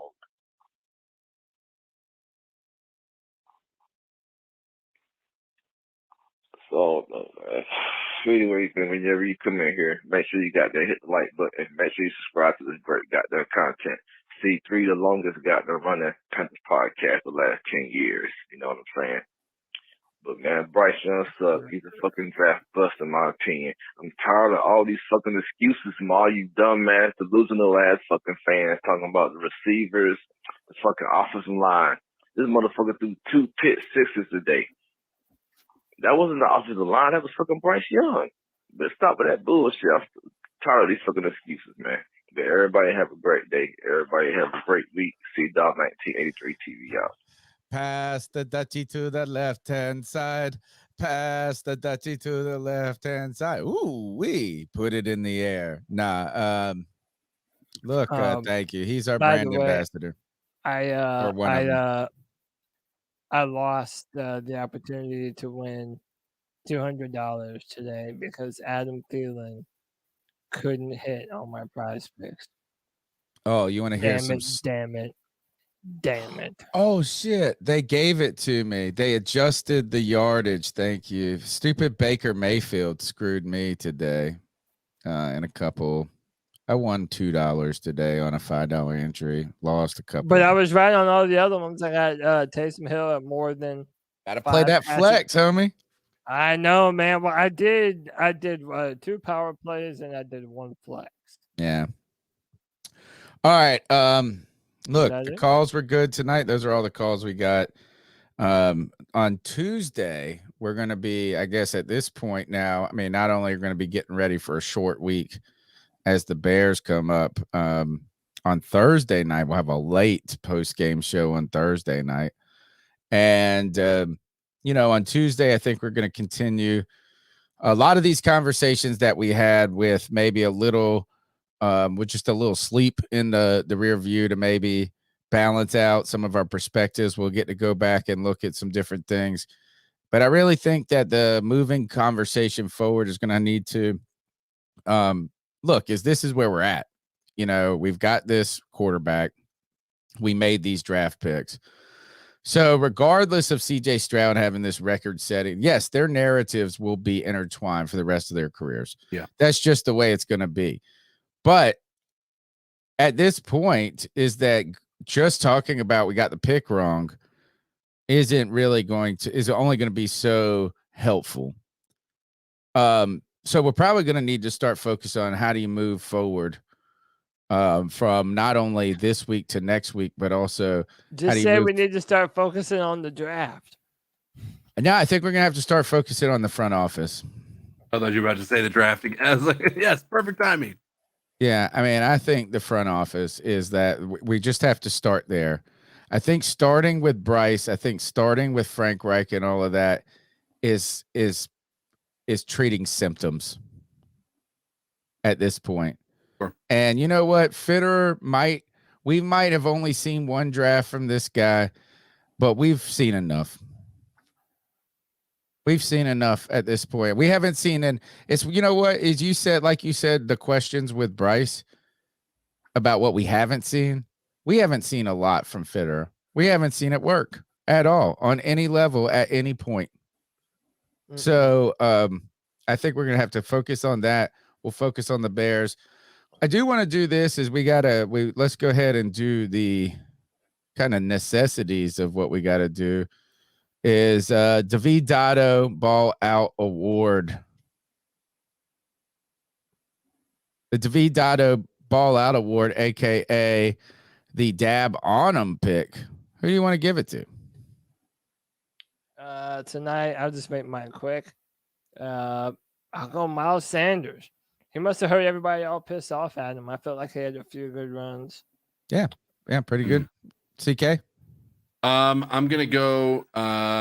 Listen, I know this is outside of our normal, but I'm gonna go ahead and give it to Dobbs for coming in and beating the Falcons. Nice. Well done. As a third string quarterback for them after being traded just this week. So incredible play by him. And I would give it to Stroud, but that would cause too many people to go fucking crazy. Dude, I think somebody they're smoking cigars in the Las Vegas. I thought they were smoking blunts. I thought that was Sea-Dog up in there. I'm gonna give it to Hayden Hurst for making his first catch in a million years, and probably the longest completion we've had. Or maybe I'll give it to the entire defense for playing remarkably well, I think, or playing well enough, and an offense letting you down. All right, towel of shame, folks. This is where we tell someone, this is kind of like the ice up pick for the game and the players. And I mean, did we just all say it on 3? 1, 2, 3. Bryce Young. Man, I think what were you gonna? Did you whisper it, CK? No, I was just gonna go off the wall just to be contrarian to everybody. Yeah. Who else? Who else would it be? I was just gonna say, coaching staff or something. Adam Thielen for fucking up my prize picks. Brock Throckmorton. Roosevelt Mungo says Tony Sparris was showing us the David Dotto. You love it. Love it. I think you love it. I think it's hilarious. I think it's just funny. Yeah, we can tell. All right. Tuesday night C3 Panthers podcast. We'll have gone back, watch the tape. We'll probably have reviewed a lot of other football games and either delve further into despair or tried to put our head in the sand and figure out how the sky isn't falling. My name's Tony Dunn, C3 Panthers podcast. Thanks for all the calls tonight, guys. You guys have been great. I know that everybody is emotional, and we like that. So this is the place for that. This is the place for all of that outrage, rage, therapy, all of that. Cody Lack, how they get after you? Yeah, find me on Twitter at Cody Lack, CODYLAC. Every Friday at 7 p.m., you can be a part of the C3 Panthers podcast by joining the Friday free-for-all. Join via StreamYard, just like we're doing now. We let everybody jump in the show, share their opinion. We'll post the link to the StreamYard in the chat room so everybody can join easy. And, yeah, man, Tuesday night at 9, C3 Panther podcast, like we always do. CK? You can find me on the Xverse at Codizzle Allen.